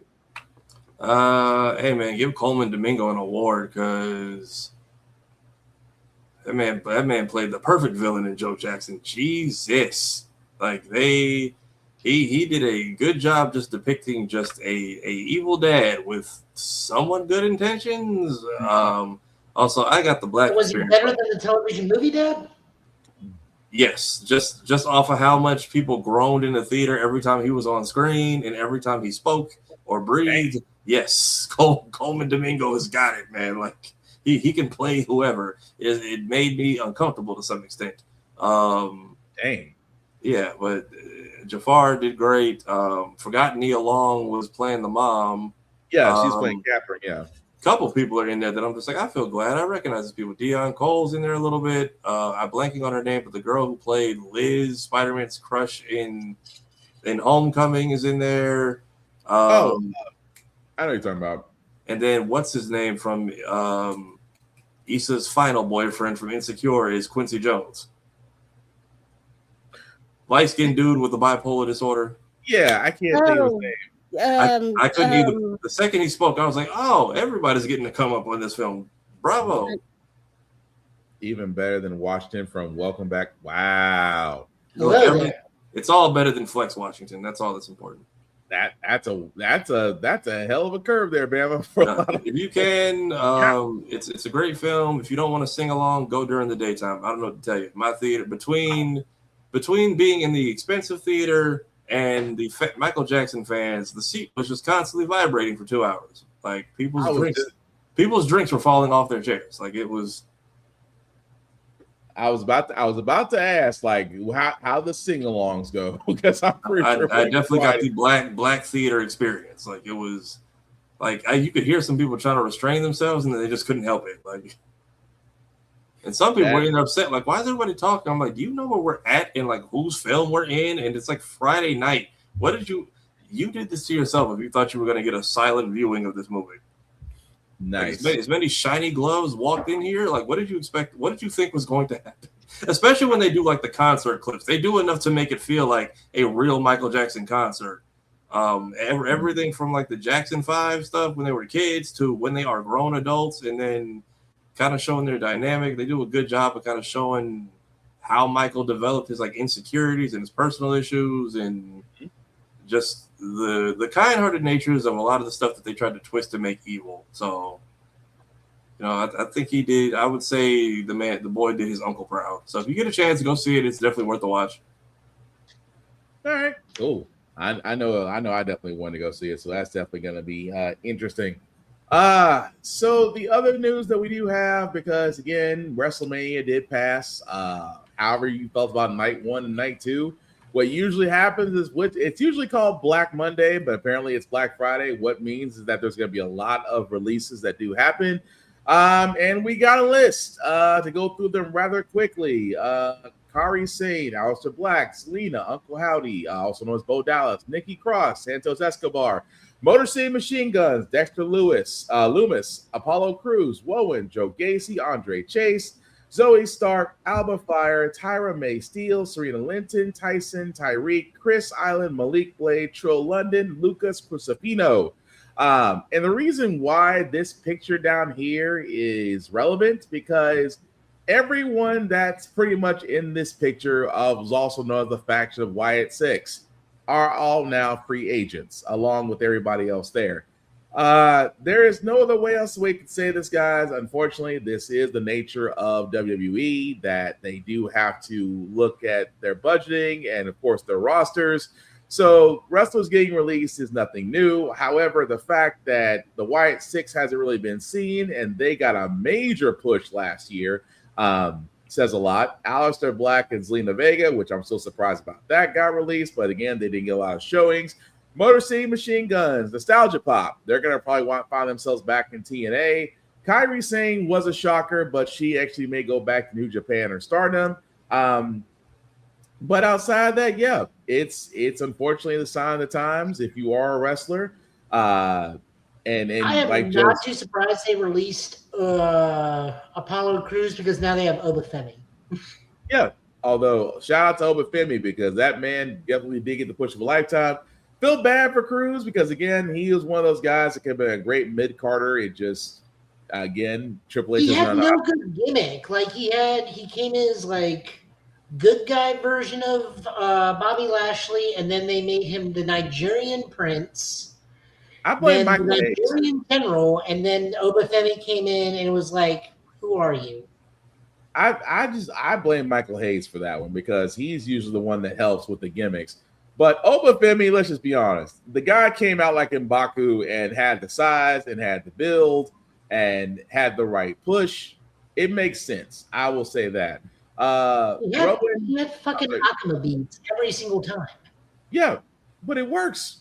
Wait, what are you gonna say, Kara? You got that's what I was gonna say. If he came at me with a raging demon, unlike every other person Akama's ever done it to, I would be dead. What are you gonna say, Kara? Are there pictures of Obafemi? Yes. Hang on, I will. No. You don't have to. You don't. I can. Nope, it's too late. You started this. Because she got real curious, and I said, "Okay, I can help. I can help." I mean, if you wanted to inspire me to start watching wrestling more consistently, yeah. I mean, yeah. Just see if you can do the video of his entrance. If I did that, WWE would be on our ass. That is a probable likelihood. That's Obafemi. Well, not if you need just show the entry thing. It's not like we haven't already been copywritten. At least 5 times.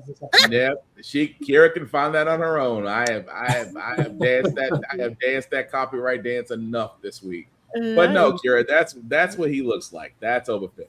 He looks like a fine young man. He's also from Tennessee, which I'm surprised about because I didn't realize I was like, oh, this dude actually was at MTSU and actually played at University of Alabama. So roll tide on that. But no, he definitely did get the push there on that one. Again, with wrestling, it's the sign of the times. There's nothing else we can say more about that outside of the fact, like what me and Joe were saying, some of these people are going to pop up on AEW. Some of them are going to pop up somewhere else. It's just, sign of the times. And of course, Triple H can't book black wrestlers. WrestleMania itself was a C+ to a B- at best. And also can't or won't? Can't. Okay. Also won't. Yeah, okay. Can't and also won't. And I say this because I say this and then I'm going to ask some questions before we go into our television reviews. Because there have been a lot of black wrestlers. Currently, they're there. Montez Ford, which is one of them, because Bianca Belair is pregnant, which, again, that's the reason why she's been out so long.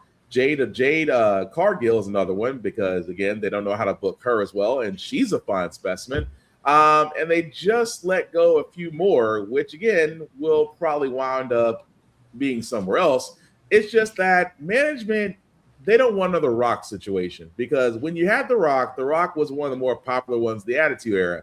He was actually way more over than Stone Cold. The problem was The Rock went Hollywood. When The Rock went Hollywood, there was a vast opening. You didn't have anybody to replace The Rock after that so you tried to put people in that you think could work, and they didn't work. They all fizzled out. So what have they decided? We are not going to push another black superstar for a while because every time they get popular, they disappear. That's the way they feel. At least that's my interpretation of it. But I also said Triple H doesn't like booking black people. So I stand on that. But I was also going to point out, because I know Tabari. You also had the opposite end of the spectrum. You also had Ahmed Johnson.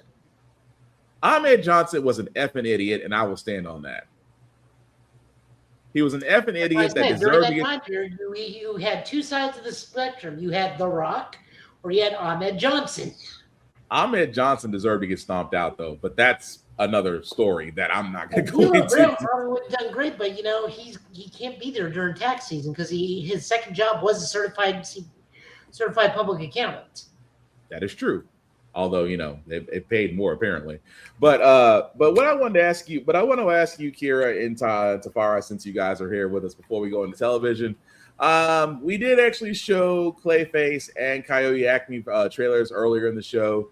Really quickly, y'all guys' opinions on both of those. With Clay, I know because we saw Clayface. Well, I'm sorry.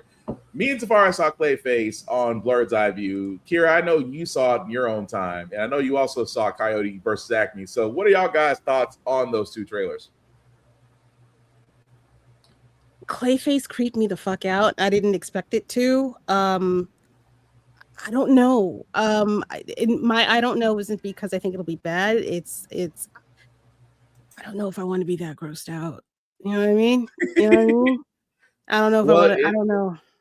It is visual. I did say it's visual horror and the whole face on, face off thing, which I was like, I like that. That works. The work is great. The work is absolutely great. The visual effects, I don't know. I don't know. It's creepy as shit. I might have to see more of a trailer to make my final decision.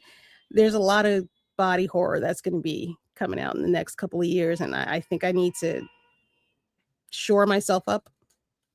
Yeah, a little bit. I mean, don't get me wrong. I said the same thing about Clayface. I said I'm not really a horror person. I know our griot to horror and Geek by Heart is probably screaming her head off wherever she may be about Clayface. I said it myself. It's probably the first time in a long time I will probably go see a horror movie in the theaters, just because this one is more intriguing than it is scary. Yeah. But what say you, Tafari, about Clayface? Clayface, I'm curious to see how and why we're doing a out of order story and what the plan is behind that and what it sets up. I wouldn't be surprised if, like I said, our end credit scene is him in that house in Creature Commando, slowly putting himself back together. I'm curious to see. I don't think we'll get Batman. I would not be shocked to see us get the Rogues Gallery set up, since we do have an active Bruce at least in the Superman era already. We just haven't seen him yet, at least not physically. I'm also curious to see what the tale is here. Is he getting revenge on the people that scarred his face? In ties with the mob, shady business? It's everything. I think they're sticking to his animated series origin. If they're sticking to that, so it's going to be a lot of. I was, the film industry fucked me over. Then the people that claim they could fix me fucked me over, and also unrequited love. It's all of that. See, that's what it seems like, because I know the animated series kind of merged, I think, like 2.5 of the Clayface's stories together. Yeah. And in this one, it's real quick, but you see he's getting injected with a lot of crazy random stuff. So I wouldn't be surprised if death, betrayal, I saw the famous clay mace getting slammed on somebody. So and that's the thing, because like Kira said, they don't really give a lot in the teaser trailer. I kind of just want that to be the trailer itself. I really do. I want that to be the trailer until the actual movie shows up, because I fear what's going to wind up happening. You're going to give away your story before the movie comes out. Yeah. I'm kind of glad we're at least getting an October release date. Like, give me a day that actually a movie that's like horror based that falls around horror season. Like, so what if it spills over into Thanksgiving? Big whoop. But yeah, I'm excited. I'm curious to see what they're doing with this, especially because this will be following Man of Tomorrow. Oh no, this is following Street Fighter. Oh, this October. Never mind. I'm thinking of next year. Because Street Fighter comes out the 16th. So it's literally a week after that. That's a good month for both of those movies, though. Coyote vs. Acme, I'm all call it Clay Fighter. Oh, Joe. No, it's better than Street Face. No, you might want to repeat that joke, because how it sounded may not have been how you meant it. Yeah, if you put Street Fighter the movie together and Clayface together, you get Clay Fighter. Okay. Like that's Barbenheimer. Yeah. It Or cuts. It Doomsday. cuts. I was saying we have Doomsday supposed to be the biggest one this year. Yeah. Which So, right now yeah. we have the battle for the IMAX screens, and I guess Disney folded because they made up a whole new format, which is going to be shown I don't know where. Right. Yeah, Coyote vs. Acme. I'm just excited. I had no idea John Cena was going to be playing the bad guy. Again, Looney Tunes show is like my favorite iteration of the Looney Tunes. So seeing Foghorn Leghorn going corporate again is not foreign to me. So I also expect hilarity out of that. I like that it's the Roadrunner. Like, I think the Looney Tunes are dope, but it's every show right now is kind of just Eric Bauza talking to himself because he does like all the characters now. Which I'm just like, part of me is like, that's cool that he can do that, but I'm also like, damn, so you're just getting like 3 checks for like the price of one, or no? Does nobody else get a chance? Does Warner Brothers say like we just want him? Like, what are the logistics on that? You would think so. Kara, what say you about Coyote versus Acme? Never really been excited for the movie. I'm not going to hold you. I'm happy that the actors and the people that made it are, getting their work put out there. I'm not going to see this movie. Personally, Hannah. Fair enough. I mean, look, if it does well enough, maybe they save Batgirl from the vaults. That shit ain't never making the light of fucking day. Because if it was, they would have that's the movie you put out, not Coyote versus Acme. No offense. Well, I mean, they had to be sold the acquisition, so I wouldn't be surprised if they're like they tried and were told no. It's like you can take the cartoons instead. I'll put it this way: if you were able to get Coyote versus Acme out of that vault, that leaves a little bit of hope that you can get Batgirl out of there. A little bit, maybe a minuscule, but a little bit. That, or unless somebody is so anal at Warner Brothers, they're just holding it hostage because I think. Yeah, it's just distribution. So like these last 2 movies, they just bought them outright, and then they have to make that money back. If they won't even sell them back, girl, after this, that's just somebody did something weird as far as that film was concerned, where they never wanted to. Or maybe they're right. Maybe it is so bad it should never be seen by human faces. Well, I would say you just gotta find a disgruntled Warner Bros. Employee that ain't getting paid enough, and instead of burning down the warehouse, just release the video. Just don't do it from like a public library computer. Don't do it from your home address, you dummy. Because they said they arrested the guy who leaked Avatar. They never said they booked him. I don't think his kneecaps did not make it to the precinct. Oh, he was on it's the same way as that guy who leaked GTA 6. He just disappeared one day and we left it alone. Same. They're sharing a cell right now. But yeah, I'm excited for the movie. Ketchup Entertainment actually follows me now, which is hilarious. But I'm glad there are people who care about these movies enough to want to put them out versus, which I low-key feel like if you make a movie and announce a movie and a tax write-off, I feel like everyone needs to be investigated. Like I feel like it's like it feels like a Ponzi scheme. I just can't prove it. Like especially because like you have union workers and lighting people and sound people and production people, and I don't know what the post kicks they get from that are. But like I know that like the more products that get released that you worked on that actually get put out, the more work you can get, the union work you can get. So yeah, the fact they wanted to bury this and the fact that the entire promo run is going to be taking digs at them for trying to do so, I'm here for it. Yep.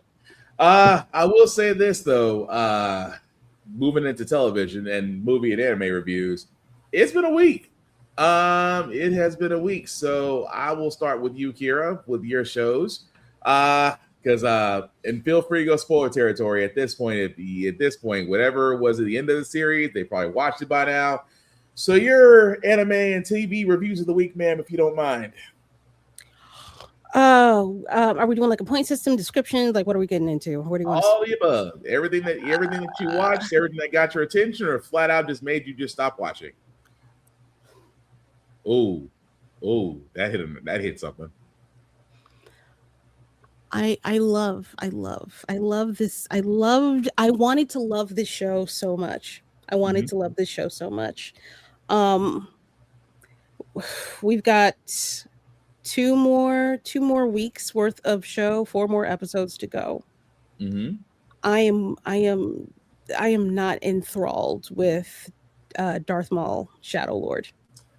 Oh, I was going to ask you about that. Yeah, I'm not. I'm gonna keep watching it with hope because hope springs eternal. But I'm not vibing with it. We are 6 episodes in.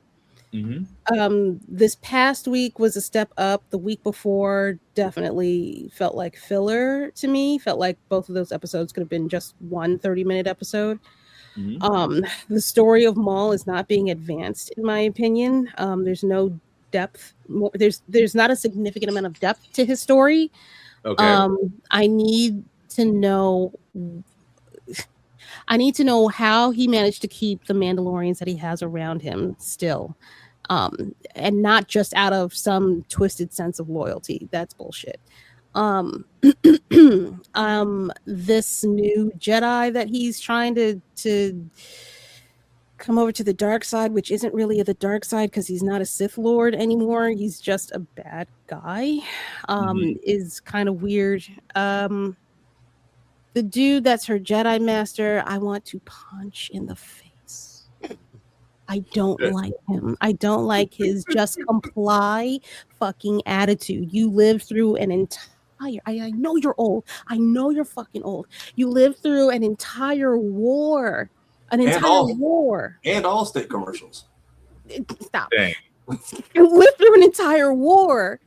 And you learned nothing, and you're supposed to be this child's master, and she knows not to fuck with the ops off rip. That can come, please go, come go with that shit. And I'm trying to figure out the deal with the police. I don't know if he's the chief, sergeant, lieutenant, whatever the hell he is, detective. Him and the wife and the son, like how they all tie into this, why that dynamic is integral to the storyline, because right now it's just like kicking the ball up the field a little bit. There's nothing catastrophic that makes this nothing big is happening for me right now on Darth Maul. Fair. I'm sorry. No, that's a fair statement from what we've gotten so far. Yeah. I feel like we've got more of the families kind of defective dynamic than we have whatever Maul is dealing with. Right. Other shows, Invincible, if everybody wants to get into that real quick. Go for it. Oh my god. Oh my god. Oh my god. Why? So much PTSD we forgot to be mad. So much PTSD we forgot to be mad at Cecil. Oh my god. Because you forgot to be mad at fucking Cecil. What the shit? And I'm mad at Debbie. I'm a little mad at Debbie because she gave this Nolan ain't shit. He still ain't shit. Fuck his crew and his whole set that he repped. I don't really enjoy the fact that they're kind of letting Nolan get a sliver of a toenail into that door crack that might be her heart and morality. Fuck that motherfucker.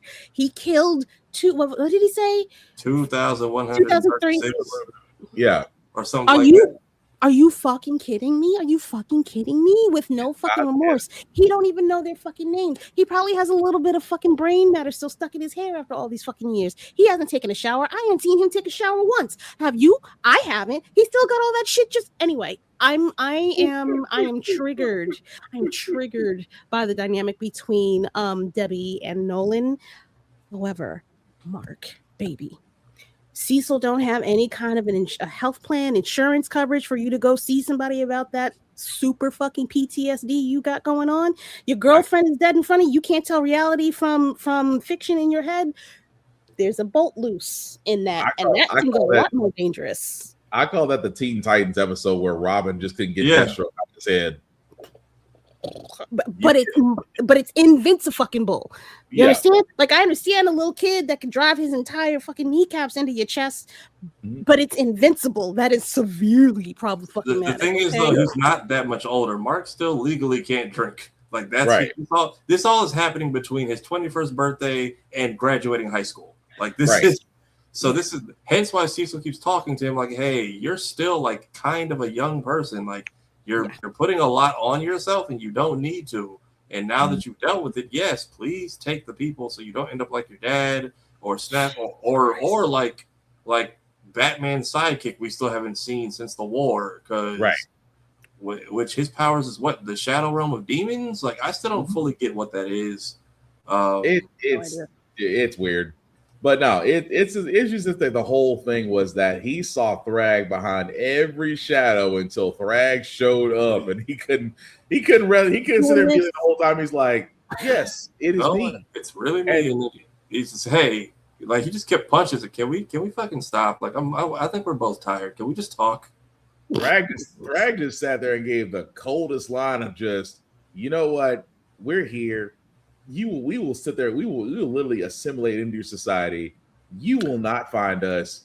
If you try, I would have snitched right to Cecil. You said the coalition of planets and everyone outside. You didn't mention the niggas here. What? I would need to. First off, you're not finna. There's 37 of y'all, and I got attacked by fucking squid people. Y'all niggas ain't finna sit on the couch. If I call and I got 30 walking tanks who want to live, suit up, bitch. I need a day off sometimes. But also, the sales pitch would have to be epic. Like, hey, in case y'all get sick or have to give Viltrum birth, these are like the only people that can deal with it. So, shake it, literally, because like either y'all or y'all kids are going to tell on each other. So if there's a way for y'all to assimilate or have to do the Incredibles relocate and mind wipe, you're gonna need Cecil. Like, at this point, you're accepting his help because you realize the same thing I've been saying. Is it overkill? Maybe. Is it unnecessary?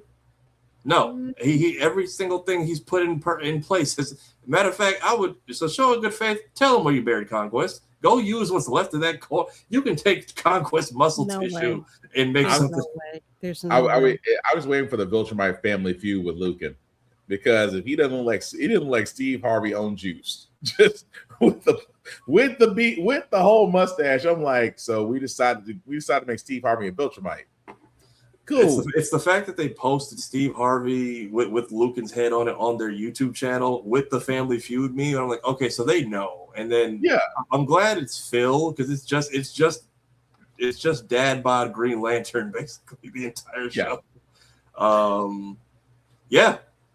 What? But no, that's the only way that, I mean, how they wrapped up in Invincible. I'm not going. What are you gonna say?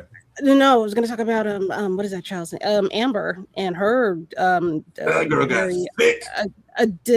Listen, look, to borrow a phrase, yeetus that fucking fetus. I don't know if this motherfucker's coming back. Absolutely not. I kind of wish she would have said that when they were crying, like.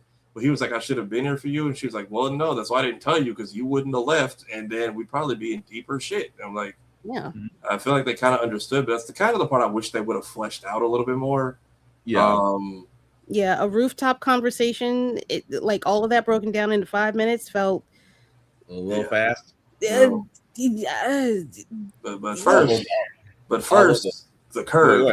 We can talk. We can cry later. But first, the curves. Like Mark saw that. I was like, you know what? We can talk about everything later. Mark decided. Mark, I was like, you know, when I saw that, I'm like, oh Lord, the animators and fans are gonna have too much fun with this because I said thick Eve. I was like, right. Okay, it's not. It wasn't just me. I'm like, girl, your face fell. How long did you wait? Because she gains weight in the comics, but even then, she looks relatively the same. Yeah. But here they. I'm not gonna lie. There's some side shots of her that look like regular Eve, so it was kind of throwing me for a bit. But yeah, thick. I don't mind thick Eve. Like it's not a bad look. Like I get it. You at home eating with your parents every day. Mark was way too happy to see thick Eve. I was like, he thought that's the one time Thrag did not enter his mind on that part. I was like, hey, look, buddy, I understand. It's been 10 months on top of that. Y'all been gone almost. I don't know if they've been gone almost a year. Like you got your guts rearranged, and it's Eve's turn. Yep. Damn. But even then, she's like, I gained weight. I'm like, I'm like, why are we having this conversation afterwards? Clearly, that didn't stop him. Like, why are you bringing that up right now? No, that's fair. But yeah, it was Invincible for what it is. It is setting up for its final season. I'm very, I mean, we're a little past halfway. I feel like we're gonna get maybe 3 or 4 more, especially we're doing this annually. And again, Mark, you could have saved yourself the headache. Just go ahead and like let them know. Do we have a truce? Look, nigga, I'm not the one you need to talk to. There's an old man with gray hair missing all of his face. Let's go have a chat because something's gonna pop up and threaten y'all eventually because this is Earth and something's gonna happen. And then when he finds out there's 40 of y'all, it's just gonna be like, why y'all ain't tell me how? And before, some guardian. And the answer will be, what the fuck were you gonna do? Right. What were you gonna do?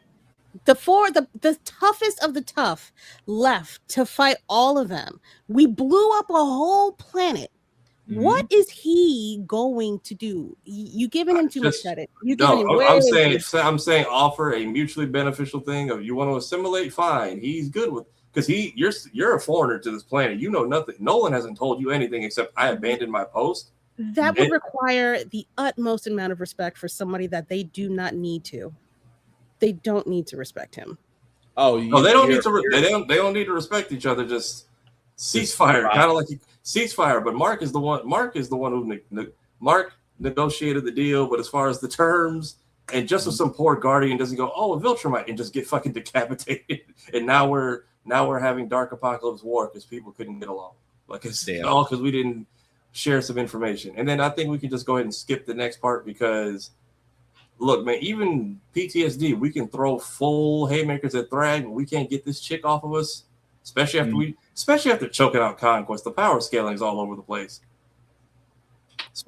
Honestly, I wouldn't be mad if they pulled a kick-ass. Like, if she gets there and it just doesn't work, and she's like, yeah, Earth doesn't work like that. You can't just force everything. Sorry. I'm also sad my girlfriend broke up with me. Like, I would see that too, but I do gotta say also the boys, just because that's getting toward it's at its midpoint because we still got a couple more episodes to go. Again, Soldier Boy got feelings. Soldier Boy was a little bit emotional at the end. With old boy. I'm curious who that was. That's clearly this episode was a setup for the prequel. So that's the thing about it, because that also, for all those that don't know, Gen V's next season did get canceled. Again, kind of saw that coming, especially with the fact of V rising, because that's pretty much going to tell about Soldier Boy and his group, again, with the beginning of Vought and Compound V, and that's a whole other thing. But no, with this, oh, you're gonna take care. Wasn't the whole plan to have them basically get assimilated into the boys at some point anyway? That's the idea at the end of Gen V, and even we found the one Gen V character we've met so far. Even he left the school. So I'm like, is anyone even at the campus anymore that we care? Like, we're not even in college anymore. Like, I don't know why we're calling it. Because that's what makes me think that what's happening with Gen V is that with the final episodes of the boys, they are eventually gonna. I guess it's not really a wrap up, but just pretty much compiling them in with the final season.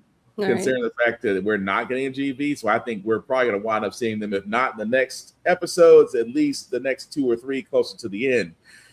I would guess, just because we're not getting a Gen V. We're not getting another Gen V season, but we are getting a V Rising season. But Homelander, in fact, no, let me scratch that. Apparently enriched uranium can weaken them, which I thought was crazy because he's sitting there getting, barbecued.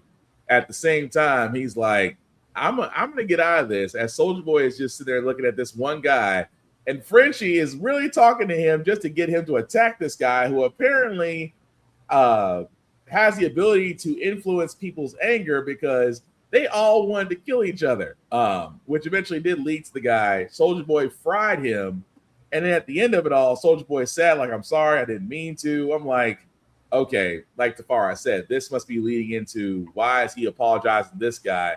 At the same time, they don't have the Compound V, the original one. Homelander's out and pissed. Soldier Boy is in his feelings. Starlight found her dad and then found out that she had a brother and then found out that people still hate her. Then she left Huey, only to come back to Huey, which tells me that Huey's probably going to wind up dying before the season's over with. Just because she's afraid that she's going to lose him. And I'm like, yeah, you went back to him. Huey's going to die.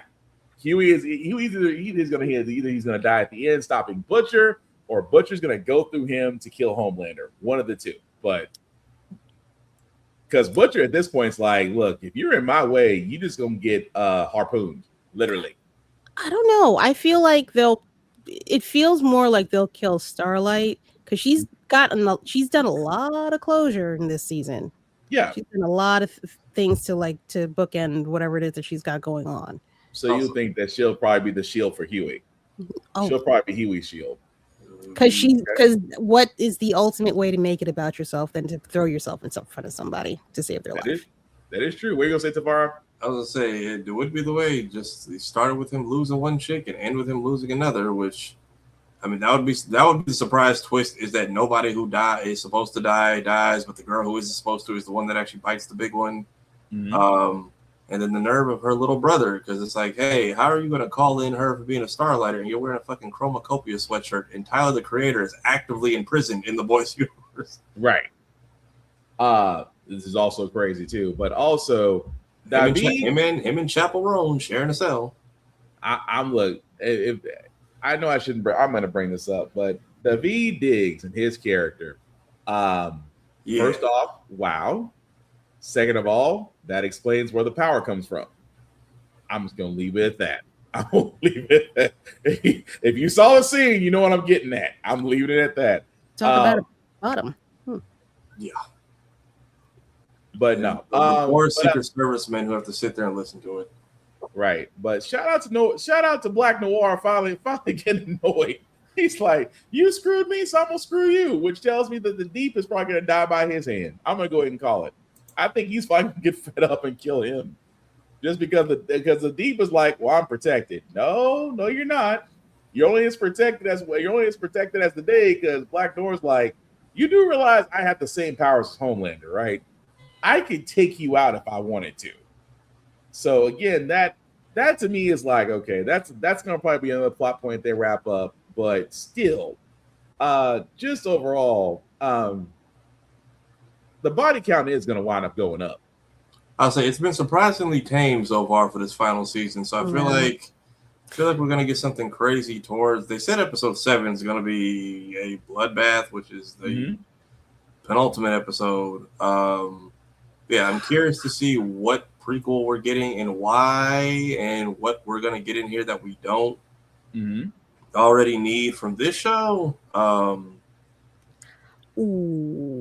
What? Ooh. I don't want them to kill her. I think Kimiko and Frenchie gotta go. Oh, that's gonna happen. I mean, they're already supposed to be gone. I know. Why I don't want them to go. I don't like Frenchie. Frenchie's a dick. I like Kimiko and the fact that I was kind of annoyed with the whole Frenchie Collins storyline as well. That shit was so unnecessary. It's like I feel so guilty. I'm like, nigga, we've done so much other shit. Like, I get feeling guilty, but I don't fucking know this guy. Like, it's been 4 seasons. He just got here. Like, and we have done so much other heinous. Like, we didn't feel this bad about Victoria Newman or anyone else than we have. We didn't feel this bad for Maverick, whose dad died in season 1. But let's not feel bad for Colin. You just got here. Let's not forget, Frenchie wants to leave. He's like, I just want to be able to save Kimiko, and I'm out. There is nothing for me here on this country. Yeah, the breakup felt unnecessary. They both clearly want away from this life and this chaos. Like, hey, you saved us because of your terrible past. That's why we have to break up. It's like, woman, what? Huh? Like, we clearly don't want to do this forever. We both want to just go somewhere far. And then, if anything, this episode could have just been called Festivus because it was just an airing of grievances the entire show. Man. Yeah, imagine that all you got is rage, but at the same time, that rage is like an AA meeting that gone horribly, horribly wrong. Just because everybody was there out their stuff. Even Huey got a little bit brave on Butcher and sat there and said, "You don't care about us. You, as long as you get Homelander, you will go through us without blinking an eye." As Butcher and MM both stepped up and said, "And that was the MM was like," and Huey called MM out. And what the fuck is he doing shooting fucking mother? I low key that pissed me off a little bit. It pissed me off a little bit that out of everybody that got shot, he had to be the one to get shot. Give Frenchie a 1-2. Like, leave Mother's Milk alone. That man don't do nothing wrong. You saw what Mother's Milk did when he realized Kimiko was unhinged. It was just him. Yoink! He closed that door so fast. Yeah, and then stressed her out so bad she lost her ability to talk. Then there's just that awkward ass car ride home. And then just the Mambo number 5. That was an interesting song choice. But I fully thought they did Frenchie. I thought Frenchie died this episode when the what was it when Soldier Boy did the blast, because he was like right next to him, and I'm like, okay, we watched you decimate. I was like, this might be Frenchie's swan song. If he went out like this, I wouldn't be mad at it. But once I saw him get up, I was like, okay, so never mind. We do know how to aim that thing. Yeah. I'm curious because apparently they're saying like that might have been Soldier Boy's brother, or a friend of his potentially. Like, it's a friend of his. He didn't. I mean, he didn't specify. Maybe at best, maybe like a stepbrother or something, because he was always talking about how he was the one that got chosen, or he was a rich boy. So there isn't a direct link. It's just the way he said I might have been a rich boy that didn't amount to nothing, but you were the soldier, but yet they picked me. I was like, yeah, this feels more like friendship that soured out. That's what it feels like to me. Because apparently whoever that was, I think, was the actual soldier, and he bought his way into the program. Mm-hmm. Hence why he was like a sniveling coward. Apparently, when they strapped him to the table to even inject him with the V, and then it's also been questionable if he's ever seen real combat outside of the flashback. The flashback we saw with young Stan Edgar and all them in the. Like outside of stuff like that, he's basically what they made Captain America like in the first movie. But he, I'm curious to see. I do kind of want to see more of it now. That was a decent setup, but curious to what becomes of him and Homelander now, because the God complex into a son and father that can't kill each other. That conversation they had about Stormfront. He's like, "Did you?" He goes, "Yeah," and then kind of had a little bit of strut to it, like, "Yeah, Dad, I had it too. What you gonna do?" And then for that one brief second, I want to point this out before we go to Daredevil. For that one brief second where Homelander kind of talked major mess to Soldier Boy kind of looked at him and was like, kind of respect a little bit, like, you ain't such a sad sack of shit after all. it's just a look he gave, like, okay, all right. I think it was also whoever he blasted at the end. Like him dying after all that time, killing his whoever that was to him, on top of finding out that, especially coming from the era he's from, that Liberty took her own self out, and that's like 2 friends he lost in the span of an hour. So the fact that he's like, well, did you see a body? Like, he didn't want to believe that, one, that she was gone, one, that she would do it self-inflictedly. That's why he was looking at him funny, like, she didn't take her own self out. It's like he kept looking at her like, you might have something to do with it, but no, you didn't take your own self out. Yeah, so he's kind of I think we're dealing with a little bit of his disbelief with, some of your friends are actually gone, and people do it to themselves, or they become whatever the fucking Deco tree over here. You become a monster. You become the monster you hate. The monster. You actually. I'm not gonna quote the Batman line, but you eventually become the monster that you hate. But dealing with his grief and disbelief, unless they really are setting up and she's like alive somewhere waiting on Marie to give her a turn. Like, which would be. It'll be interesting. Although Marie, she should go through everybody. But anyway, I mean, she can fix people, so she can. Like, I'm just hoping she, like, Stormfront isn't alive, waiting on her turn to get the Thomas Godolkin makeover. Like, I wouldn't be surprised, because that's the only reason they could keep her alive. Like, oh, did you see a body? I'm like, I'm just gonna say he's in disbelief that his friend would actually do that to herself. Versus that's a setup for her to still be around as like in the state she's in. I thought about that. The actual stasis chamber is still in Homelander's room. And they actually don't show the front of it anymore. Oh, god dang, she still might be alive. But I mean, remember, she did it to get away from him. So she would have to be hiding from someone who was willing to hide in the current state, hide her and everything about what they're doing from him. So he would have to, if she's alive, Homelander would have to be out the loop. He'd have to be, but I think she is still alive. And she might be in a vegetable state, but I think she still might be alive. Yeah, so if somebody has the chamber, it wouldn't be the one in his room. They'd have to have like a similar incubator, or like what they had Thomas's burnt corpse in. Well, that might explain where Mr. Marathon comes into play. Which you think it'd be we're halfway through the show. You think that would have been done sooner. Hey, it's Crypty. I will leave that alone. Yeah. Crypty is surprising. I'll put it that way. Don't believe me? Look at Love Sausage. But Daredevil, Born Again. This episode was how can we put this ever nicely? Kingpin's lost it. Old boy who was a rat got ratted out and literally taken out. Yeah, that was weird. Yeah, I'm like, bro, you didn't see them red flags coming. You know, your boss, your supervisor's being uber friendly to you. He literally pulled a Godfather on him. We're going for a fucking ride. Scooch over and pinned him in between everybody. Like, dude, that is Godfather class moves. You was going down tonight. Oh, the Fredo line. Oh, I thought Fredo line was right. I knew it was you, Fredo. I was like, oh dang. No, even that, but that was like the penultimate. But the Godfather line was him getting in the van and scooching next to him so he couldn't get out. Yeah. My bad. I wouldn't. Yeah, I'm just like, I would have called this shit out immediately or try to. Some of y'all got to learn to lie, man. Damn.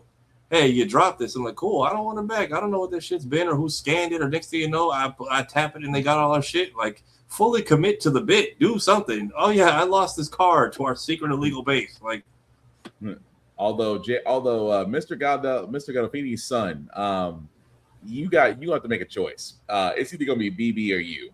Well, I think BB made a decent choice for herself and didn't rat him out this weekend.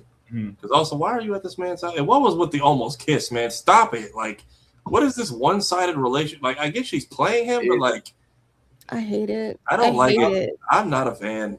No, I'm surprised Buck is giving this guy so many chances. He's like, I know who you're leaking it to. I am not stupid, but I am literally trying to give you the chance to save yourself before I gotta go dig 2 graves. So why did you still have the SD card in your pocket, girl? That you've been home, days have passed. Why is it still in your pocket? That should have been the first glove compartment of the car. That should have been off in a sock immediately. Yeah, should have been. At the same time, the fight with Kingpin, which again, I will give them credit to do the actual comic of Kingpin taking a knee from Daredevil. That whole setup was beautiful. But Matt, make a goddamn decision. Even Kingpin was like, just do it. He's like, he at this point, this man was done. And you just gave him the knee of a lifetime. And he's sitting there saying, go ahead. What you waiting for? He's like, I can't do it. He goes, and Kingpin's like, of course you won't. And this dance will keep continuing because I will do what I need to do. You won't do it. At the same time, what's it gonna take? He's like, well, if you leave the city, I'll leave the city. Kingpin starts laughing. he's like, man, at this point, you are not going to take me out. And that being the case, I might as well just go back to being mayor. Which pretty much also at the beginning of this, we did see Jessica Jones. Also, let me throw that out there as well. We did see Jessica Jones with her daughter as she takes out a group of people because apparently she was left out. I was gonna say, Joe, enlighten me on the powers coming and going and whatever that's about. Please, I need your. That's actually a Spider-Man thing. When he gets sick, he sometimes loses his powers. Jessica, to my knowledge, never lost her powers during pregnancy. Apparently, the only thing I was super confused was. Oh, go ahead. No, I was gonna say like this. It's fucking annoying as a woman looking at the shit from the outside. They do this shit so fucking frequently.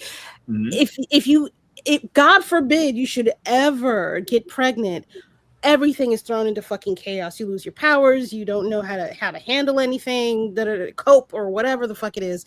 They did it with Sue Storm. They do it with oh my god. They didn't do it with Jessica Drew. She kept her powers. True. One out of so many female characters. But that's because so few female characters are allowed to get pregnant in comics.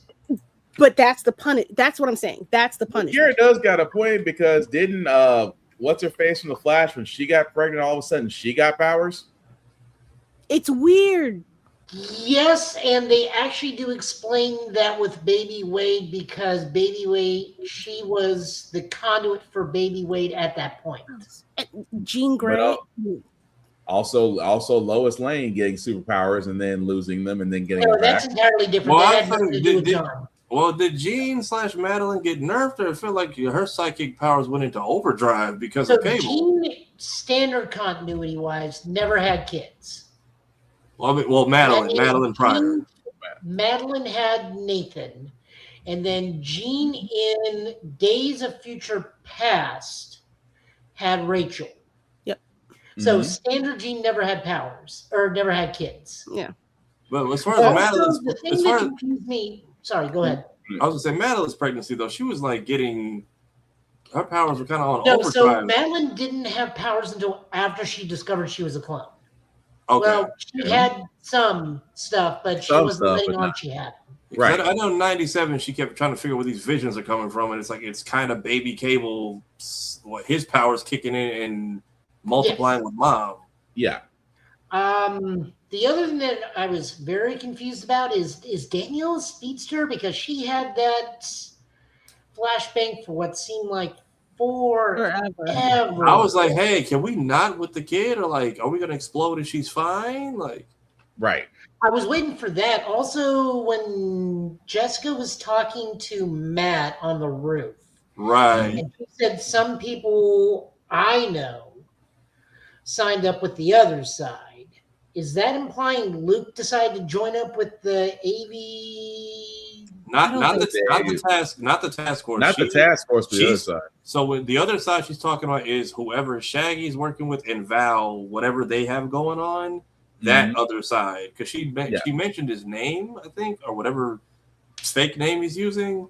So I think she's talking about potentially Thunderbolt reserves or potentially heroes hunting other powered people or mutates. So I don't know. I wouldn't say it's Luke. I would not be shocked if we find out Trish has worked a deal to get out of the raft and work her way back in, since she is just blonde Jessica now.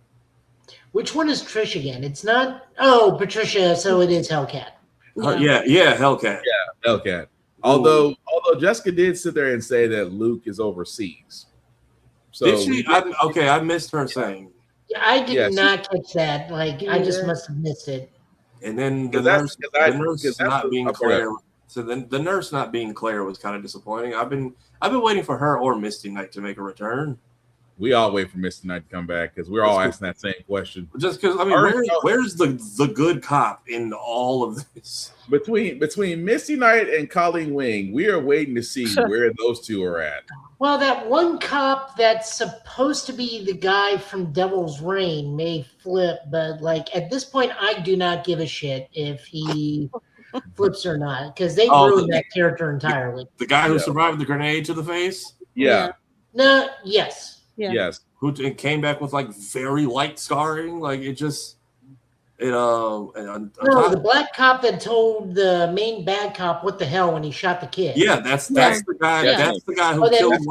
That's the guy who killed White Tiger and then got a knife through the hand with no nerve damage, and then just grenade fully exploding the department and just shows up to work the next day perfectly fine. I need a new job. Like he's supposed to be a pivotal character in this story arc, and they have done shit all with this dude.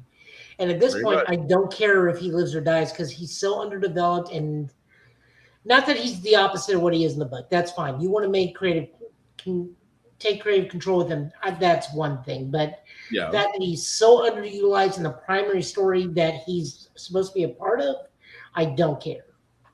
I mean, they are giving Powell all the plot armor because I'm like, I was waiting for Jessica to steal off on him, and then her power suddenly fade the second she punched. I'm like, either he's definitely not powered, but I'm just like, still, you have like muscles, don't you? A regular punch didn't phase him at all, like especially to the back of the head, which is like the most dangerous place to get hit. And he just kind of shrugged it off like it was nothing. And then when he killed the two-time cop, I'm like, bro, you just gonna sit there and let that happen? Like, I'm not gonna just sit here and watch you. I know it was you. I would have had I'm already arms ready. I would have shoot him in the toe, something. I'm not just gonna sit here and like under the chin. Just sat there and watched it. What got me is the black for BB's friend to be outed as Fisk's illegitimate son at this point. You know, Wait, And which that's friend? the only reason he's probably lived thus far under Wilson. I mean, that probably is only saving grace, but Well, yeah. the comic, Buck is literally the kid that is playing the social media manager. He is Buck in the comic, and he is Kingpin's illegitimate son. So not young Tony Soprano. Yes, young Tony Soprano. Okay, because I felt like they kind of gave Tony an homage this episode when she goes into his room and was talking about how proud your dad would be of you and why BB ended up not sending that text. Like, I look, you felt like they were legit talking about his real dad, who I mean, thought they probably were, but also, but also I thought his dad was dead or something, or his dad's Kingpin. They don't say. Or he was raised, or he's a jacket and was raised thinking that was his dad. Because they talk about. I mean, you see the kid pictures of him and his dad. It's like he'd be so, and the mom is like, which also, baby, why are we at this man's house? Like, what? Clearly he's suspecting you and already feels uncomfortable, and everybody just don't want you at their mama crib, man. You should know this. Like, that's especially given the current political climate. Like, I don't need everybody to know where my family live. I don't want to do a private birthday with my mom. I don't need everybody to know the home recipes and taste my mom's cooking. Like, I still don't know why this is called Born Again and not Devil's Reign. Maybe because they plan to go past that story in this. I don't know. Oh, they go past that story. That means he gets the fit. He makes the fist with Elektra. Which, if she's still alive, I'd be shocked. Well, hold on. If something pivotal has to happen in these next, how many episodes are left? 3? We're at 3, yeah. Yeah, there's 3 left. Something pivotal has to happen because we for sure see the Hand doing something in Spider-Man Brand New Day. Something has to happen because we don't have any other Marvel properties except for Punisher. Yep. Between now and then. So there's got to be some kind of a bridge between all. Something has to break here to have something Born Again, I guess, to carry over into Punisher. To brings us. I know. I mean, I watched rewatching Defenders. I forgot the Hand has a fucking Lazarus pit, so they can technically bring people back if they want to. Yep. Which I think is how Foggy gets his redo. I like it better when Matt just goes to hell, becomes a super holy Catholic white daredevil, and brings everybody out of hell back to Earth. Well, as I said before, Foggy ain't dead. All we got to do is go down to hell and fight Borat. We already know he's there. I'm waiting for him to pop up again because I feel like he might pop up again in Punisher special. Because why is his therapist friend making fun of him in the trailer when that's his entire job is what Steve was doing during Endgame before we realized we could get people back? Like, I think Punisher's going to set up the fact that his client's we swear to God, it's not Jean Grey. Oh yeah, Sadie, because her character's in, I think, Doomsday and Secret Wars too. So she's, and I feel like with the Hand, I don't know. And again, I don't know if it's a vision he's having or hallucination, but the Hand operating in an empty prison, which it seems like they might be doing, and maybe they are just holding powered people hostage, which is why some folks haven't been seen for a while. Yeah. It's possible. I'm not sure what all is going on. I would be shocked if they reveal that dude is Kingpin's illegitimate son. But also the destruction of the White Rabbit painting, which it's like you did that yourself, sir. I don't know why we're acting like you could have threw him anywhere else. Any of the other like 300 degrees of the room, but no, you went right into the wall because your girl died. And that poor doctor, man, shut the fuck up. Like my man, read the room. Buck needs a safety word. I'm trying to figure, how did Buck get that body out of there? That is my question. Buck. People die every day, B. But I'm saying, like, you had none of your tools, your cleaning supplies. You just snapped that dude's back with the door wide open and like active people. Well, I mean, you're the mayor. Potentially, you'd be surprised what you can firemen carry. I'll just tell you that. But I mean, it also looks like they have that wing of the hospital cleared out, so that's also potentially what's going on. Yeah. I was expecting Buck to at least have like a trash bag. No, Buck just walked in there with nothing. It was like, Kyle, and I'm like, how did you? Look, Dawn soap and vinegar can get anything out. He didn't have any of that though. He had a hospital room and whatever Jello was on the bed that morning. I was like, I need to see what miracle Buck is working. So what we're now confirming is he's basically MacGyver. No, I'd like Buck, to go off the record and say peroxide goes a long way too, and baking soda. True. No, you know what it is? Buck had that. We're gonna be on the list now. Buck had the cleaning fluid that the cleaner had from Venture Brothers, where it literally is like the lemon acid, and it's just like, yeah, it smells like lemon and lemon pledge and fruit in here. It's like, oh, that's what they use to dissolve the bodies. Jesus. Well, we know Daredevil is definitely going to take some turns on this one, but for time's sake, I think we need to go ahead and go into comics. Oh, dear God. I will catch up with y'all on Demons of a Shadow Realm by next week. I'm finally done with Haikyuu, so. Nice. Yeah, we're going to be on a list with that, with those cleaning things. But anyway, before we do get into comics, guys, we do want to shout out Rick's Comic City, Nashville, #1 place to go to for comics. Locations in Nashville and Clarksville, Tennessee. And Free Comic Book Day is coming May 2nd, 2026. What does that mean? Free comic books, not just at Rick's Comic City, but everywhere else that is doing Free Comic Book Day in your local areas. Definitely check them out for free comics. Get to meet, get to greet, get to actually know the buildings that actually have physical comics, Funko Pops, things of that nature. Get to know those folks, because trust me, you will miss them when you're gone. So always support your local libraries, support your local comic book stores, support your indie artists, whether they are writers, whether they are whether artists, writers, storytellers, illustrationists, colorists. Support the indies, because trust me, you will miss them all when they are definitely gone. Also, that being said, I do see, Joe, that you do have your comics up, sir. So whenever you're ready.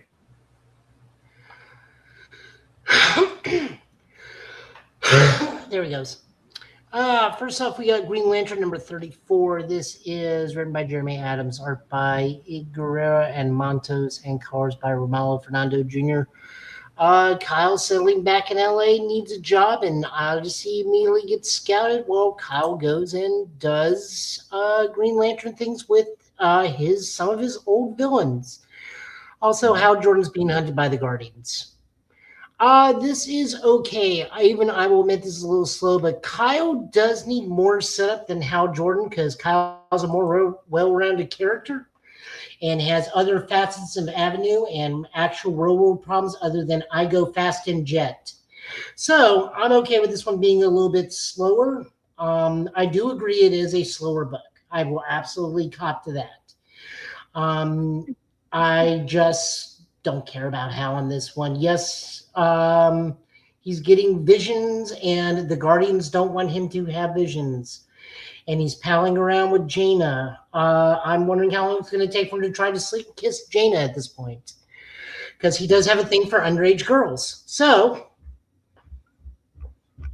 yes, I'm being a petty asshole for this. Yeah, because I actually liked Hal's story. But The story was fine. It's just I'm looking at Hal's track record in the past. He has no problem kissing other people. He has no problem cheating on Carol even after proposing. He has no problem even completely abandoning Carol to go be a Green Lantern after they're married. No, but yeah, so this is a slower Green Lantern book for Kyle, but Kyle takes more setup because he has a broader cast and he is Peter Parker in this world, so he has more problems. But that is a thing. He's always had this larger cast and more grounded buildup whenever he's on Earth. I am doing a slight bit for the Hal Jordan stuff. It actually is fairly decent. I just don't like him teamed up with one of the Wonder Twins, because that's a deep cut very few people reading this book are going to get. Mm-hmm. And the Guardians have been the enemy of the Green Lantern so many times now at this point, it's just cliche. But they're also running out of people to throw at at Hal Jordan by this point. Yeah.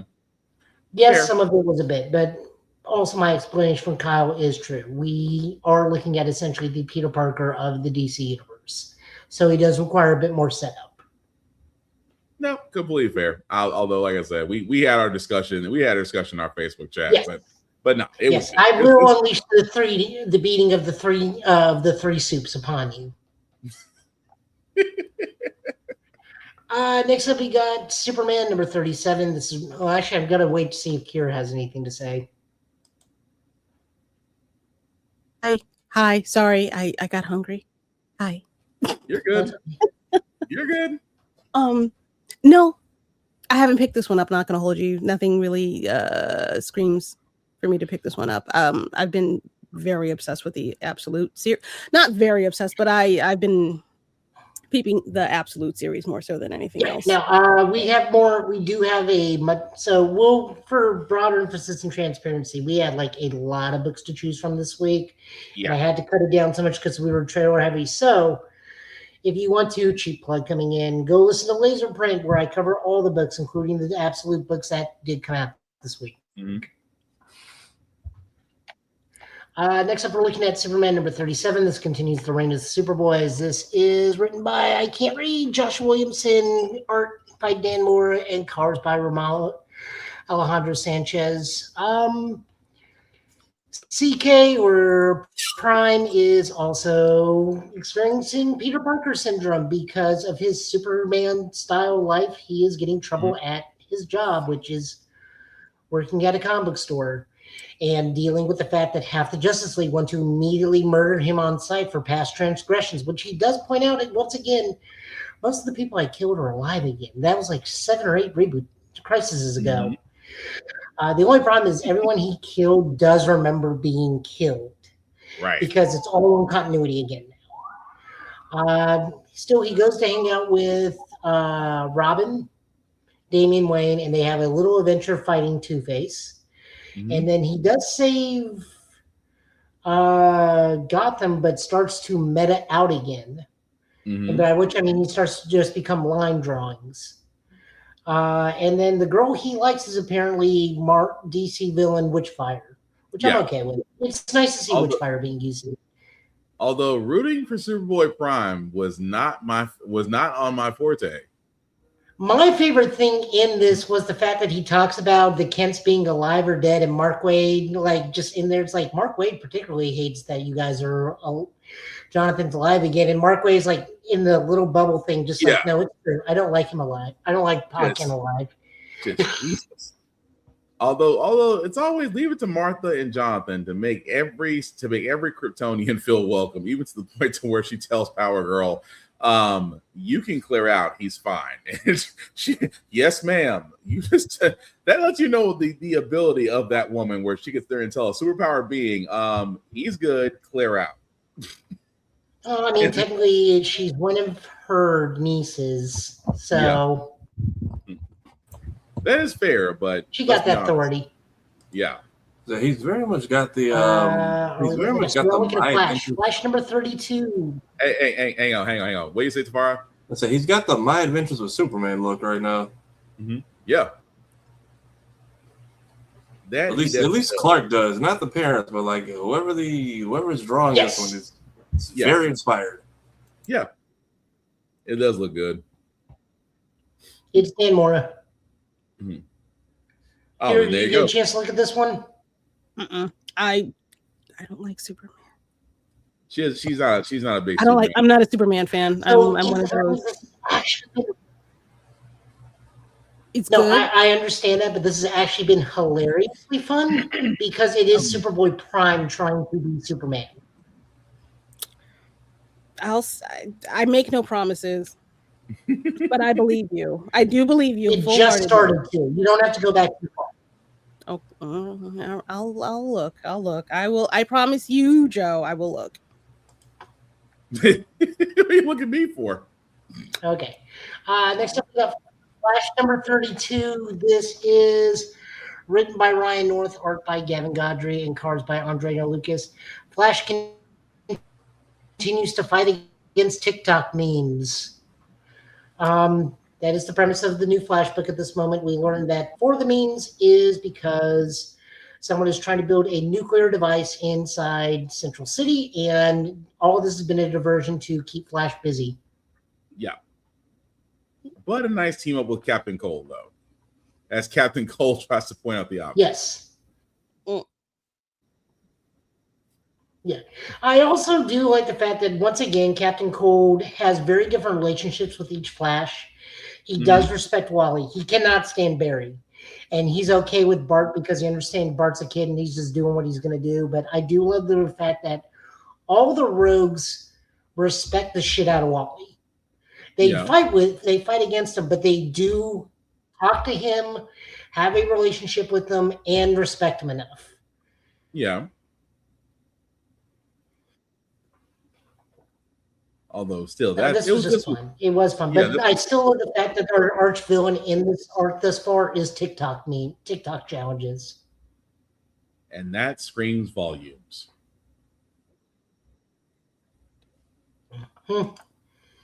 And then fast forwarding, go see this on Laserprint. Go see this on Laserprint. Go see this on Laserprint. Unless Kira wants to talk about it, we can. I was curious to pick it up. Did you read it or no? Yes. So it is Ray getting information about a Force artifact, and then you get a flashback of it, and you get to see Boba Fett competent and throw down with Luke.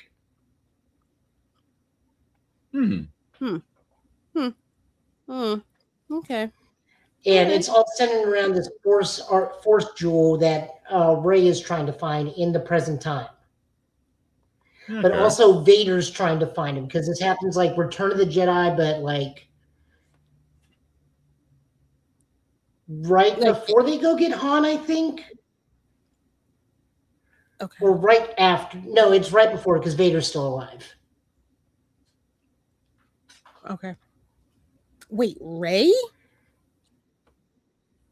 So it starts with Ray, because Ray's looking for the Force jewel. Oh, right. And then time trap. She gets the flashback into the past. Okay, I'm with you. I'm back. No, the barman is telling her the story. Oh, okay. Okay, got it. Okay. This is written by Ethan Sachs with art by Jethro Morales.